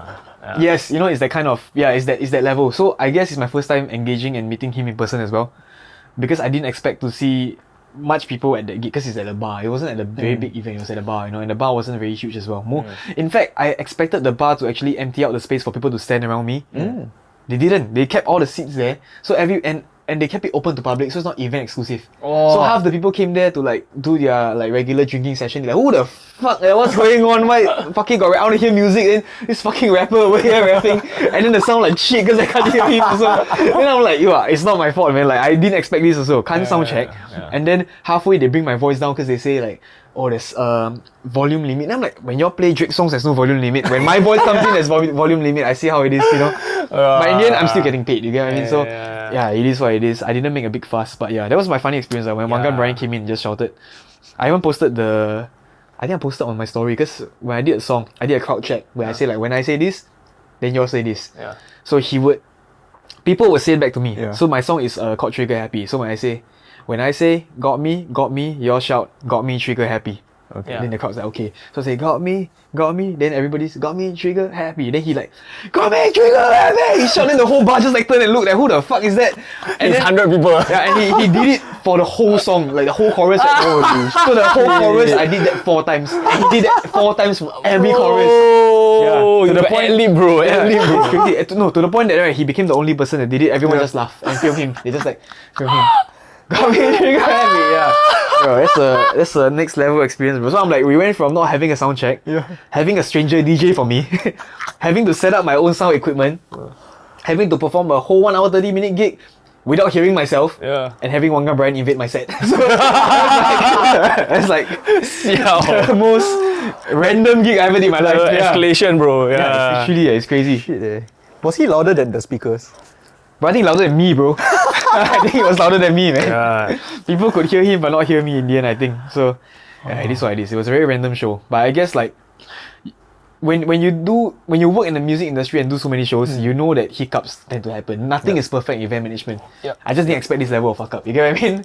You got to a point where like this kind of fuck ups shouldn't come to me anymore because I've established myself in enough shows that people that hire me now should know what they're doing. You know, I'm not working in startups anymore. I'm not working with students anymore, you know? And yet it happened. I'm like, yo, what's going on? And they're working for big alcohol brand as well, you know? Axel Whiskey, I can't remember that fucking, but I'm not gonna name the company. But anyway, like, it's not their fault. I guess it's the miscom or something, you know? It's whatever. I didn't make a big fuss in the end. I was like, you know what?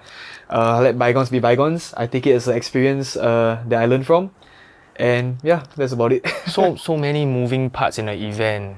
So many. And everything, because I used to take event management as well. And even my dad does event management. And I know that there's a lot of things that will mess up. It just depends on what the people can see. You know, you always try to cover up all the hiccups by doing things or by running ways in a certain way where whoever attends your event compliments you and never mentions the hiccup. That means you did a great job already, you know? But this one, like the hiccup everyone can see because everyone's like, hey, why are you moving your own monitor? Why are you plugging the wire yourself? Why are you sound checking yourself? Why is no one helping you? Everyone was asking me this question. I'm like, I can't answer you. And I don't even know who's around. And the person that hired me, not even at the space. So it got the, you know, like, you get what I mean? So it's the next level hiccup. But yeah, like I said, every event is bound to have a hiccup. So I guess when I took that route of thinking, it didn't really make me angry, you know? I was angry at that point, but then after the event, I was like, you know what? Whatever.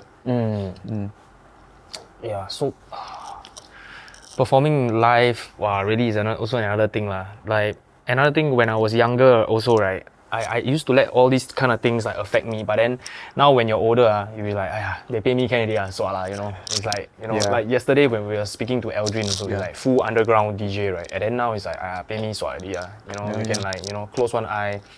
The realities of life is tough. It's true. Yeah. But I mean, I reached a certain point where I feel like I don't want to do shows that even though no matter how much they pay me, right, if I feel like I would have an ounce of regret, I will not take it. I don't know how you all feel. Let's say like a gig came in. Aftertaste is bad. Yeah, but it pays like 10k. Yeah, but aftertaste is 100% bad. You already know already. In your heart, you know. And then it stays online. So you know that internet, it doesn't get deleted. Will you all take it up? Probably not lah, because of the branding that you built. It's worth more than 10k definitely. Yeah. The long-term game, right? Yeah. And also there's also a lot of difficulty in saying no. Like for example, if you're a DJ that is getting paid like 250 per night, and then you want to like, okay, now I'm doing so many things, I want to charge 1,000, you know, and definitely you have to reject a lot. Yes. And there's additional tough. Yes, that's true. You have to like kind of like stand your ground and you know, believe in yourself lah, that eventually the right client will look for you. Yeah, because like I feel like once you take something below market rate or below your worth, what goes around also? Organizers know these kind of things, you know, like you take one cheap one, everyone's gonna hit you with the same rate after one. Yeah, you're like, this guy's only like this, okay, come, then they will offer you around that range every time. So if you feel like you deserve that, I mean, you have to be realistic. You can't be just starting out demanding like a veteran's pay, you get what I mean? But once you're realistic and you feel like you deserve a certain amount of pay, then I guess you fight for it. You know, like you said, stick by your own guts and know that, you know, just right through the tough moments, someone will come and give you what you deserve, you know. It also helps if you know like internationally what people are charging as well. Yeah, it's true. International DJ rates are so fucking ridiculous. Like I remember back in the day when I was doing Zouk, right? I'm running a hard bass and hard dance night called Crowd Control, and then my counterpart, which is DJ Nash D, he's running Sin City. I don't know if you remember Sin City, which is the hip hop version of like my night. So my night is like the upsize bass music night. His night is the upsize hip hop night. But for him, it's very hard to get guest act because his guest act is like fucking J. Cole, this kind of shit, you know. It's like impossible, dude. And then they're like planning, okay, this year we save up enough already for 1 year. We're gonna get Thai $sign. Wow, it's like a fucking massive deal already. For us, every week we got international DJ. So the scale is like very different for rap and for hip hop. Yeah. For DJs. Yeah, I agree. It depends on the genre you are. There's your niche, you know. Yeah. And let's just say if you have an upsize like pop music night, wow, that one even more expensive. Your guest is like Dua Lipa or some shit, bro. You know? So, also, you got more options, I guess. When the genre is bigger, you got more options, but you cannot get your A-tier celebs really. The A-tier is like you can't get a Dua Lipa, but maybe you can get too far. a Nicki from Idiot Rising. Maybe you can get a Sabrina Carpenter who's going to be A, you know, that kind of thing. Yeah, there's more options. That's true. Yeah, but hip hop is tough because I am DA also in Singapore, so. Wow, yeah, dude. A lot of people cannot come in. Or Snoop Dogg cannot come in. All this. Oh, yeah. G-Eazy or that was supposed to. You know the guy that played the multi-instrumentalist Japanese guy Kitaro, the super long hair one. He played that Matsuri. Yeah. He also cannot come in because he refused to cut his hair to a certain length. Then why does the hair have to do with his I don't know. That's like Singapore government just like block this kind of things. Yeah. Because of the hair? Yeah, his hair is like on the ground, that kind of like super long. And that's his style. And then he'll play like a cave person. I think he NS man, is it? Number one. That one number one no go, bro. That's a fucking no go. Like, hey, I send you my barber $5. I shave your head, they perform. No, then got some patch long, some patch short. The NS barber, you know, $2 again, $2. Yeah. Did you see the recent Metro Booming performance? I think is it Coachella or something? Metro Booming. I don't think I saw it. Yeah, so basically, hip hop is like basically you look at a rapper, right? Then the DJs and the producers are like the secondary, right? Yeah. But he's trying to like claim the title as king of like hip hop, right? Face, right? Yeah. Yeah. By every single song he play, right, he'll get the actual artist out. So whatever Coachella is paying him, right, he take 4x that amount and hire all these people. So he'll play one song, then Future come out, then play one song, then The Weeknd come out. Because he produced for all these motherfuckers, right? Yeah. So his whole track list, he get the real artists come out. Yeah, that's very crazy. That's fucking insane, bro. Like next level, yeah. Yeah. Level. So I don't know.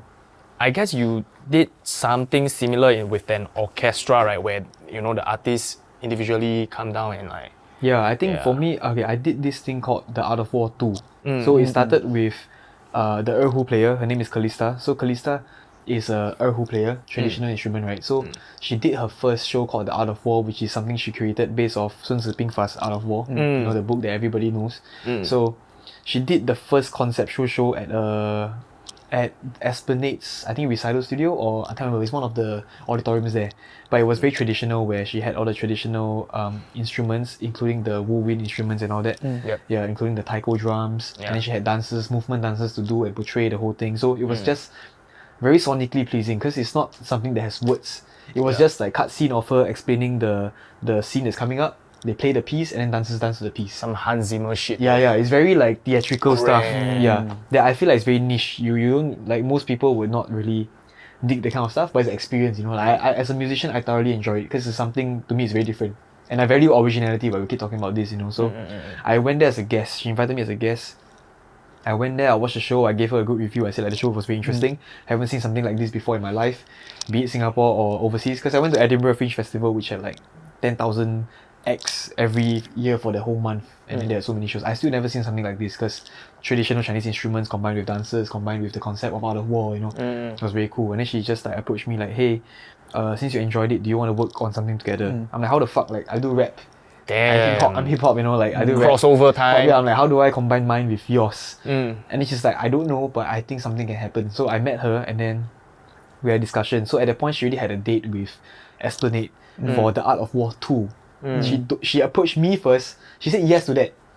Then she approached me first because she had me in mind to do something that's rap infused with the traditional instruments. But she just don't know how to execute, Right. So then after much discussion, I was like, actually it doesn't make sense, because that gig was happening in like 2 months. Yeah. And then we needed to make 4 original songs in 2 Crazy, months. yeah. And it's not like typical just make trap beats and then rap over it. We're infusing all these instruments as well, and we have to rehearse as well and all that. Yeah. So I didn't think we have enough time also. And then I have to bring people who are on board, because the pay is not a lot. Esplanade's pay is very like token fee vibes. It's like I give you a platform to perform. It adds to your resume very well. Adds to your CV very well. Correct. But we're not here to sort of like make you profit a lot. It's like a token fee for thank you for taking your grab ride to come here and rehearse, and then to sound check support and all the that. arts lah. Exactly, yeah. There is that kind of pay. So when I got my 2 friends on board, Vinod and Khalif, they're both producers. So there are people that I worked with before that I knew can churn out stuff really quickly, 2 producers.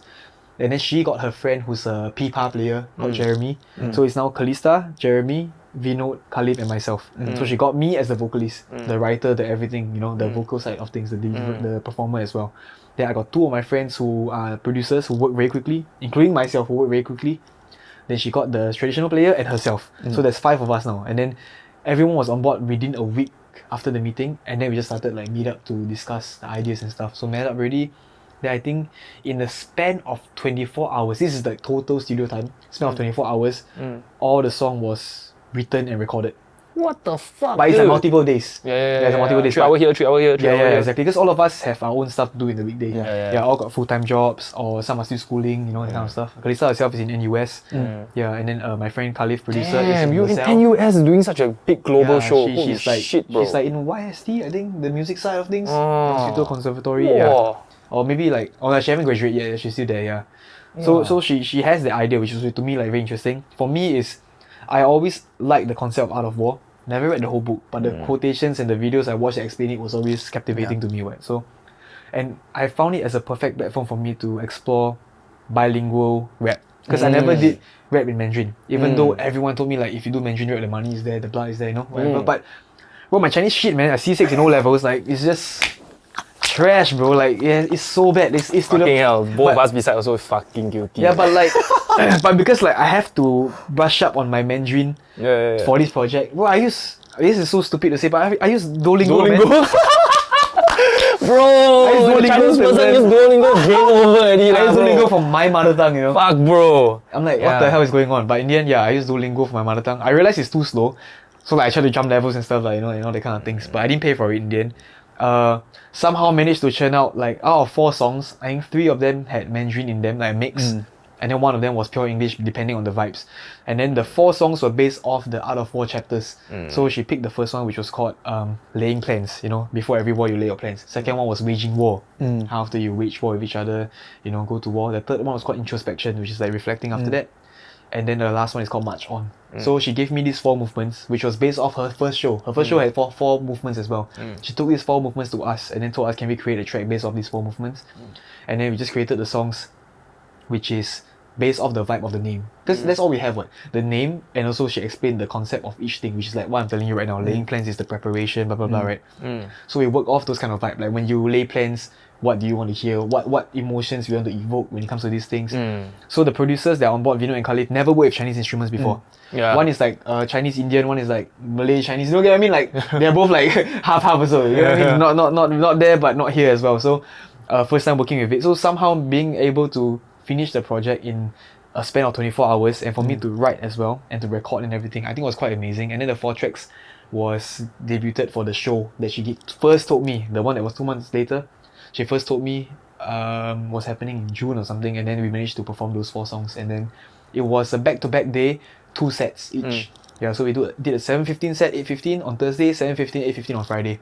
And then after both days, the estimated person said that our showcase, even though it's at the concourse, she said was the highest turnout for the week, for the whole month actually. Which was crazy because we managed to really like pack out the place. Because I think it's a very interesting concept. And then the area where you have classical people walk by, they'd be like, what the fuck is going on? Concourse is the outdoor, the indoor one. But outside, right? Yes, correct. It's for public. So people walk by and they hear this and then like Chinese instrument, then rap. And then the rap is 2 languages, you know. So they're very like interested, and then they stop. And then after the show, they'll talk to us and say like how interesting it is, you know.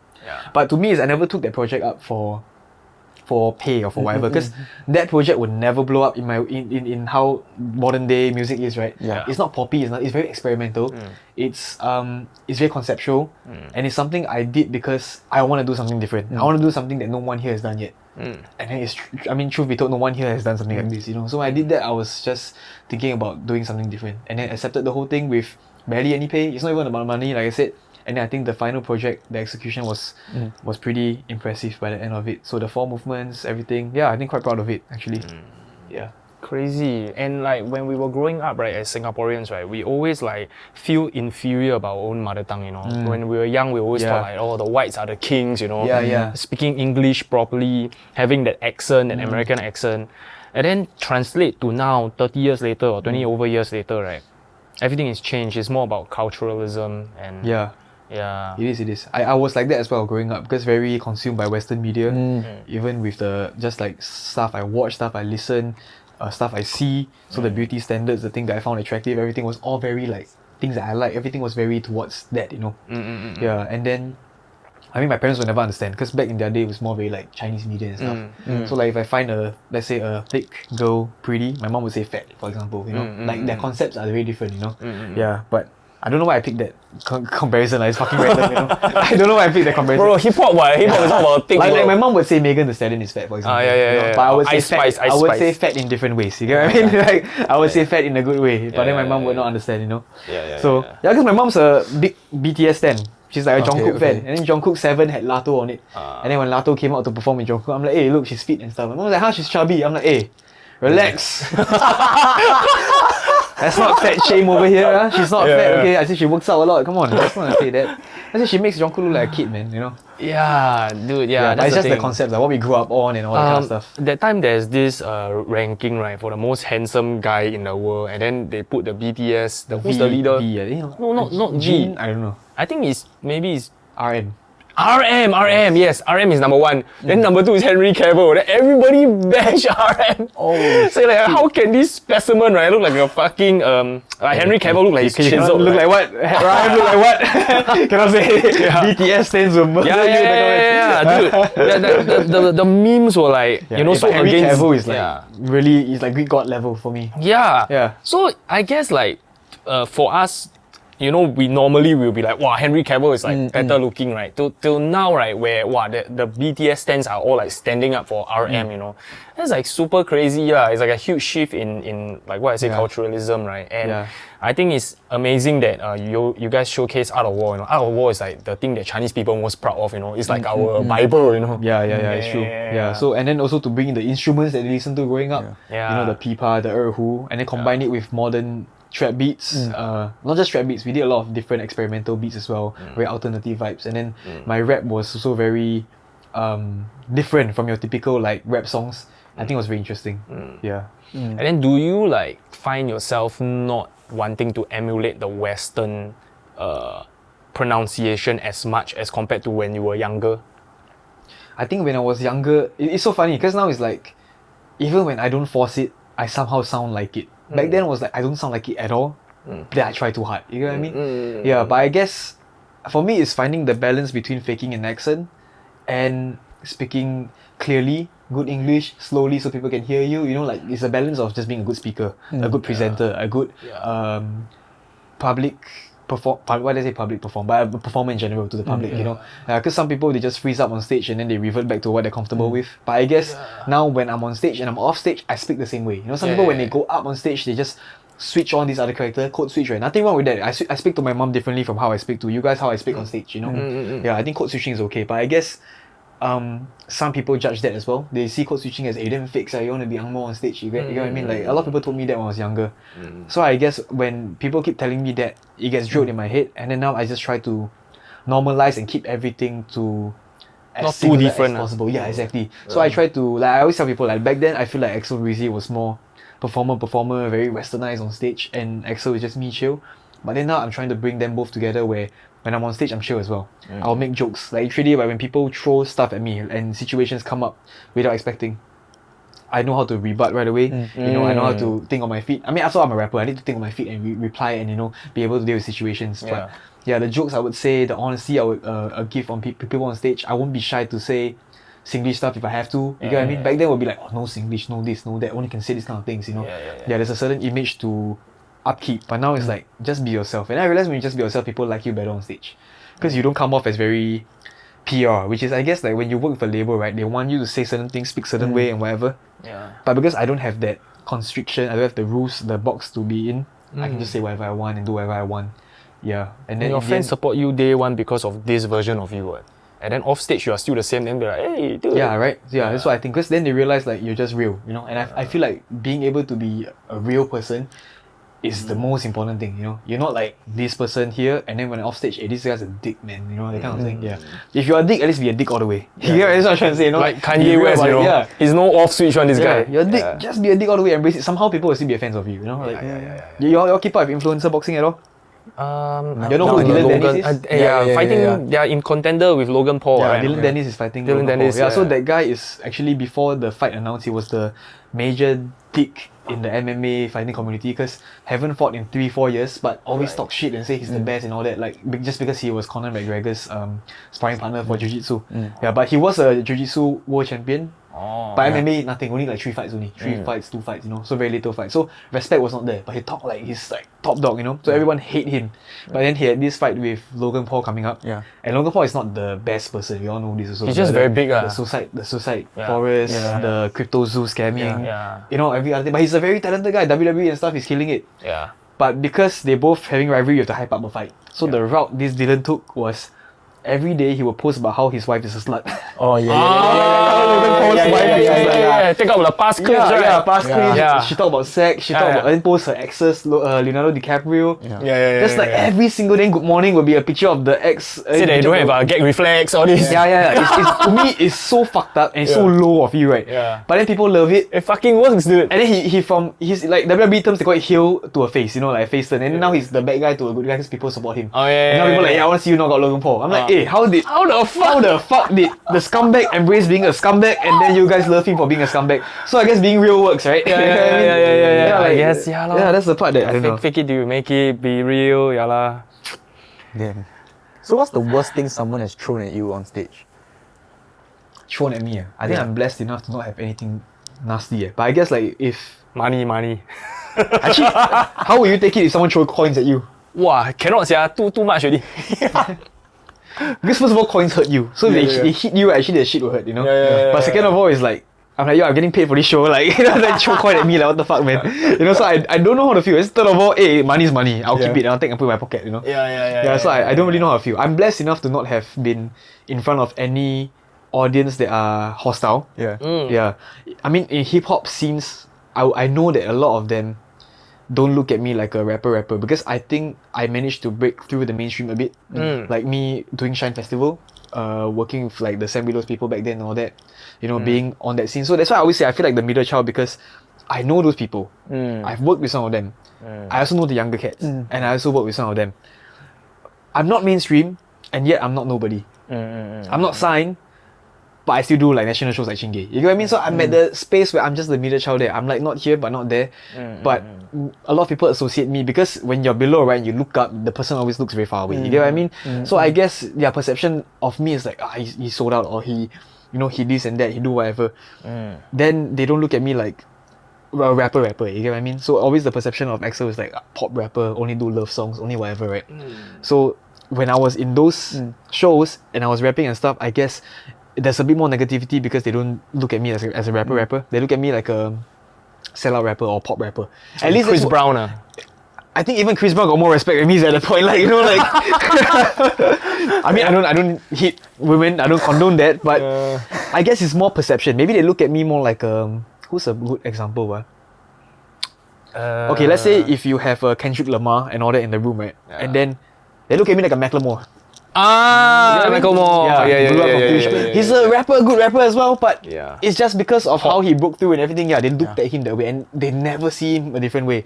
I heard Macklemore's second album after the Heist. It was damn good, but the perception never changed, you know.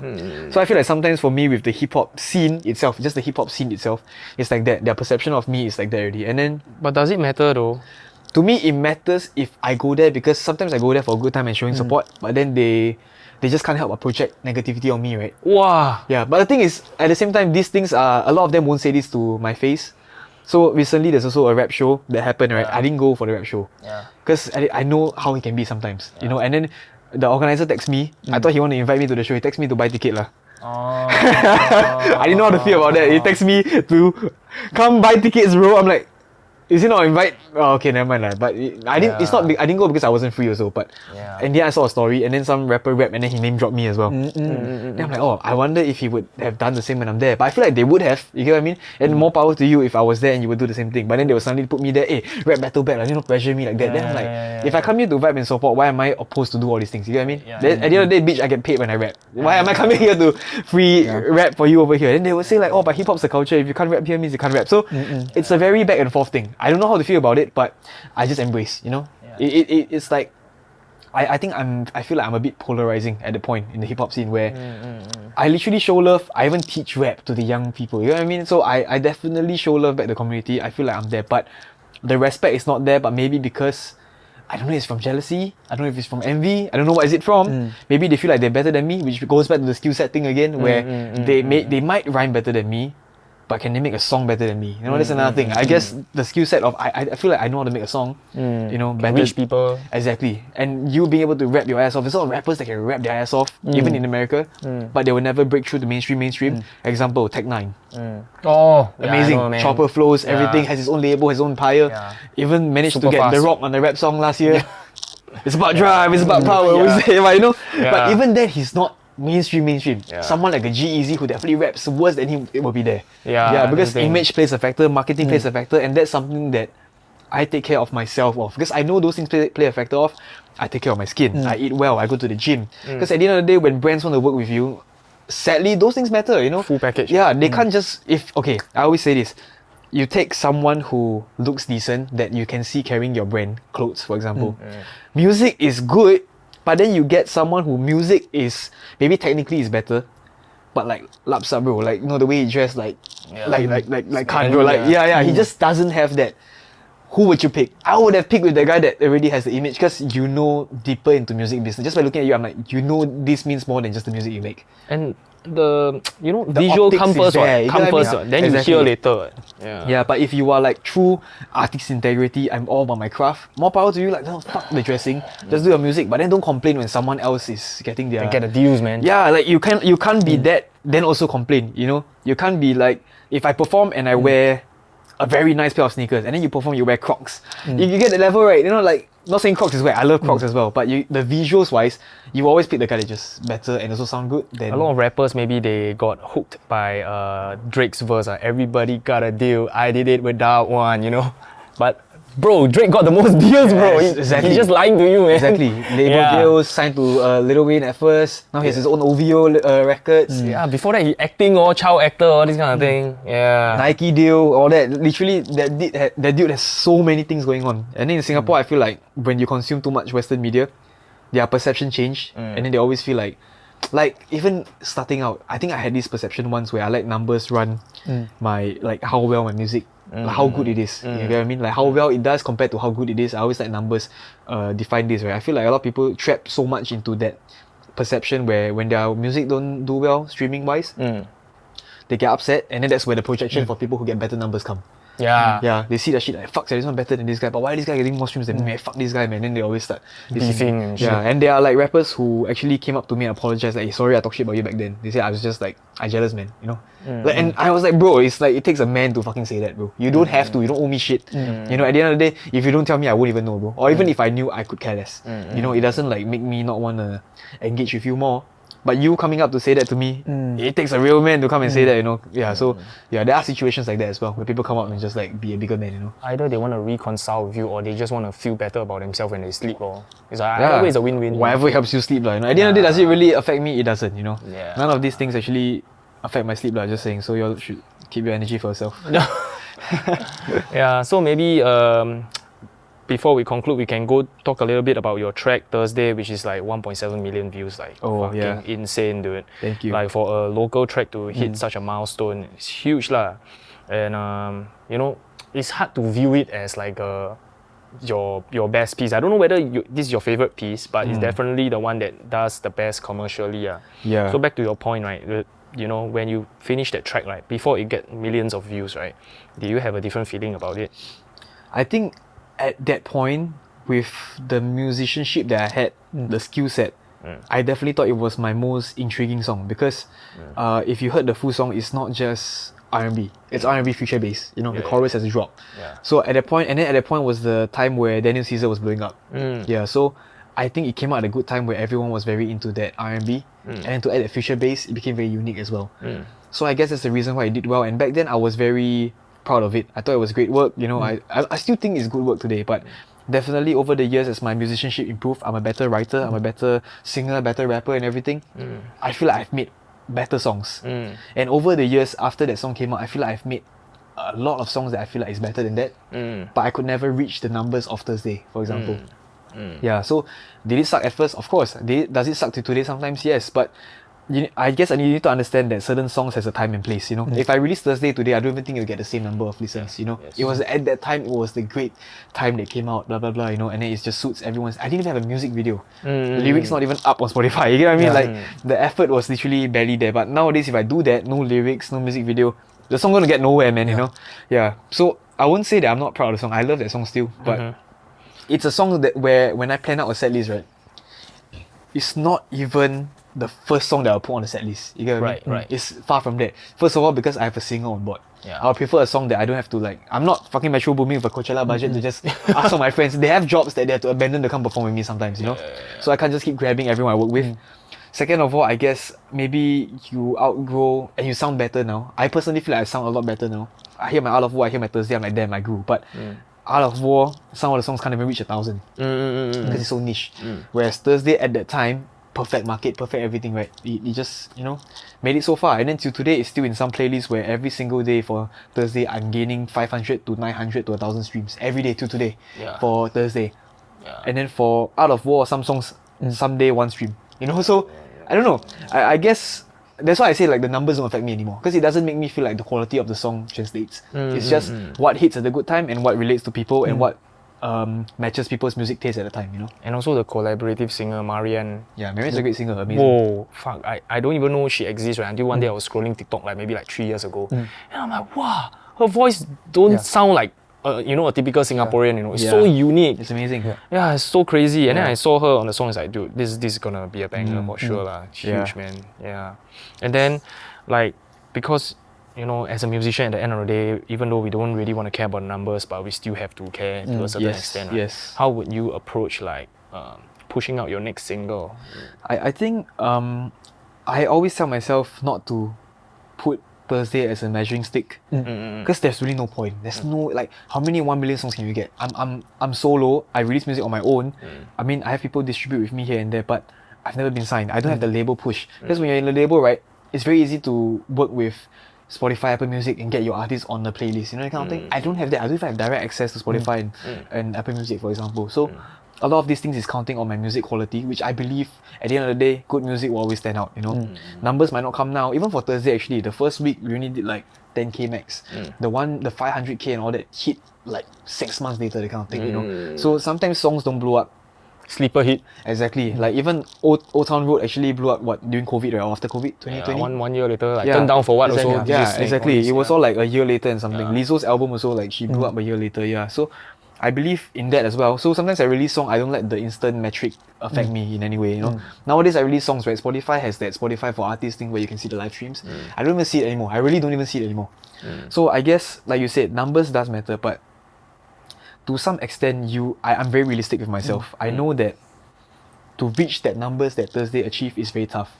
If I want to reach the numbers again, I probably have to make a song that's similar, and then, you know, that kind of vibes. If I make a rap song, it will never get there, because there's a lot more music business thing that goes into it. Like how many playlists there are on Spotify that caters to pop music, how many there are that caters to hip hop. And then in the Asia region, there's only 2 big ones that cater to hip hop. So if I do hip hop songs, even if I get on the biggest hip hop playlist, only got 2 playlists. You get what I mean? But if I do a pop song, that's around the world, there's so many, and that can appear on so many, you know. So I guess if you really want to play that game, then you have to also play the game of what genre, what this, what that, which to me, then it sort of takes the soul out of the music. So at the end of the day, for me, is make the best music I can make, do stuff that I personally want to listen to, do stuff that I want to perform, and then let the results speak for itself. If I can only worry about what I can control, that's gonna help me sleep every day and night. You get what I mean? I can't worry how many listens I get. I can't worry if someone hires me. I can't worry if people like my music. I can't worry if my music video does well. Because those things I cannot control. I cannot force people to watch, right? I can grab the head like, hey, please watch, you know? I can't do that. So I can only worry about the quality of work I put in pre-release, and then post-release I just pray and then hope for the best, and then work on the next one, you know? Keep it moving, that kind of thing. And that was my mindset with Thursday. I didn't do Thursday hoping it'll blow up. I didn't. It just coincidentally did. But then it was a bit toxic, because when one song blow up and it was so fresh, right? The next few songs you do, you keep praying for numbers and numbers and numbers. And it got damn toxic because everything became very numbers based. So it took me years to really get that mindset away. And now I don't ever see myself getting back to the space where numbers run everything again. But I see that there's a lot more other opportunities that can translate for artists to live than just numbers on Spotify. You do great songs, you do great work, you have a good portfolio, you manage how you look, and as an artist, you manage how you present yourself online. Brands are more than willing to come in to work with you already, and then that's another avenue, you know. And the brands that come in, either they seed you items, they give you money, they give you clothing, or they get you for a show. And then one brand association leads to another brand association because it builds your credibility. For me, I haven't had a song blow up since Thursday, and yet I'm working with more brands that I've worked with. You know, recently did the Adidas posting. I went to the Managero Xenia event as well. Worked with them as well, and then I've a couple other brands that worked with me. I worked with Mobile Legends as well. Those were all like solo, independent, no connections, randomly Crazy, people bro. reach out. G-Shock, all this. Yeah, exactly. And yeah, so that's what I'm trying to say. I don't think they work with me because of Thursday. It doesn't suit their vibe. What, you know, Adidas, G-Shock, listen to Thursday for what? You know what I mean? Like they want something more upbeat, you know. And even your sleeper songs that don't have the most listens are still CV for you to get hired. You know, so it's like how whatever you post on Instagram, the posts that don't have the most likes can still be a post suitable for a certain client, and then they see that they're like, I want this Axel doing something similar like this for this particular campaign, you know. For example, like how when Mobile Legends reached out to me, I had no songs that were in that genre with a drop and everything, right? So I think they just like asked me, what are you capable of? Can I hear some of your tracks? I sent some of my hype tracks. Okay, cool. Do you think you can do something like KDA for League of Legends, for example? I never did before, but I just said yes. I'm like, let me try it. They gave me the word bank, what to mention. I just did it. In the end, everyone loved the song, you know. Yeah, but the listens, did it do very well? I think it's okay. It didn't do very well. But at least when you go on Mobile Legends, like Spotify page, I'm there. Yeah. When they did their KOL tournament, I was the theme song, you know, and then I was on their Facebook, their TikTok as well. So to me, that are also measures of success. It's not just my Spotify numbers. To be able to be associated with G-Shock, Remy Martin, Xenia, Adidas, all these kind of brands are also metrics to success, and it adds credibility where next time when people overseas want to hire me and see who I worked with before, I already have a track record and a portfolio for them to base off, you know. My EPK becomes powerful already, regardless of Spotify streams. You can see people who get very big Spotify streams, but then brands still refuse to work with them, or shows refuse to hire them because you can be a Spotify artist but not a good performer as well. Yeah, and then they cannot pack up venues. Yeah, exactly. So it doesn't really translate. Like your song blow up on TikTok doesn't mean that you have people show up for your stuff, you know. That's the thing. So you rather have that Russ real life fan. Have real life people that show up. I mean, I always believe that if I can have 100 to 1,000 fans that will come and buy every single merch I put out, come to every single show. So if those fans will always pay you that $10. Enough. It's enough really, exactly. Yeah, you can live for life really. Every month they give you a $10, for example. It's more than enough really. Yeah, so that's what I truly believe in. So like you say, like the overseas gig coming in, right? So as like a mainly English speaking, or rather like your songs are more English, centric.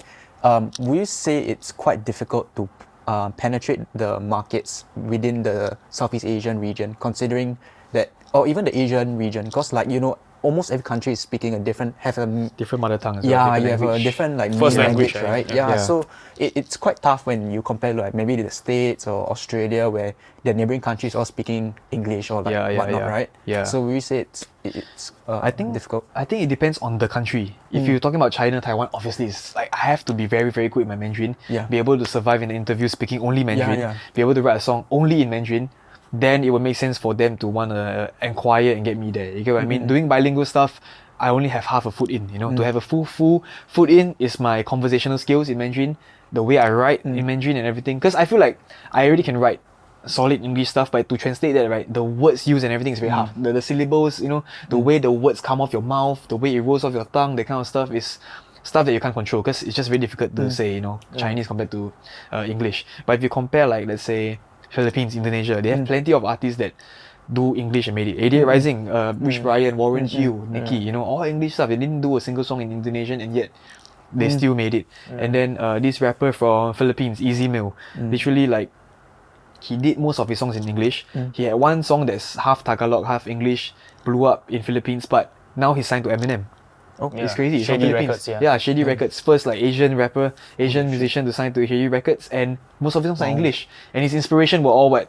Eminem and stuff, you know. So I guess it depends on the country I'm targeting. But I'm also realistic because at the end of the day, I'm like, if I'm Chinese, I should just take the Chinese. Because there's people tell me like, hey, you try and make songs in Korean. I'm like, for what? If I go there, first of all, I'm not Korean. Second of all, they would know that I'm a foreigner trying to speak their language. I don't know how they receive it. If I'm a person of color, right, like like we're all people of color. I'm a person of color where I'm very melanated, I'm black or something, right? I speak Korean, right? I think their minds will be even more blown. So that's when there's a shock factor, and then they'll blow up. I'm Chinese. I'm fair enough. I can half pass Korean if I go there. You know, the way I dress up, the way I look, everything, I can half pass Korean, and then I try to speak Korean. If it sounds broken and everything, I just look like a fool, sound like a fool. Might as well just speak my mother tongue, where there's actually reason for me to do so than just penetrating a market, you know. Yeah, that's what I tell myself. So if I were to do anything now, it will be stick to English first until I feel like I'm comfortable enough with my musicality, and then brush out on Mandarin, and then pursue the Mandarin side. Maybe do an EP just full of Mandarin songs, 3 tracks, all Mandarin songs, different vibes, you know, and see how it goes. But definitely difficult because I haven't even do a single show overseas yet. I mean, it's like Drake opening up to his Spanish roots like that one. It's the same thing. It like open up a whole new market for him. He has Spanish blood? Apparently. Or he just like to say, I don't know, bro. One moment he's Jamaican, one moment he's Spanish, one moment he's UK boy. I don't know what's the vibes, bro. Yeah, I mean, no idea, man. Kids, yeah. Damn. Yeah. I don't know if it's a dead or anything. Yeah, that's not. Yeah. Okay, I think we have covered everything already lah. So this conversation definitely is not gonna end here. Definitely gonna have part 2 lah, dude. Fuck, we can talk about so many things, but our studio session is ending already. Okay. So thank you so much for watching this episode with Axel Brizzy, Revelry Podcast. See you guys soon.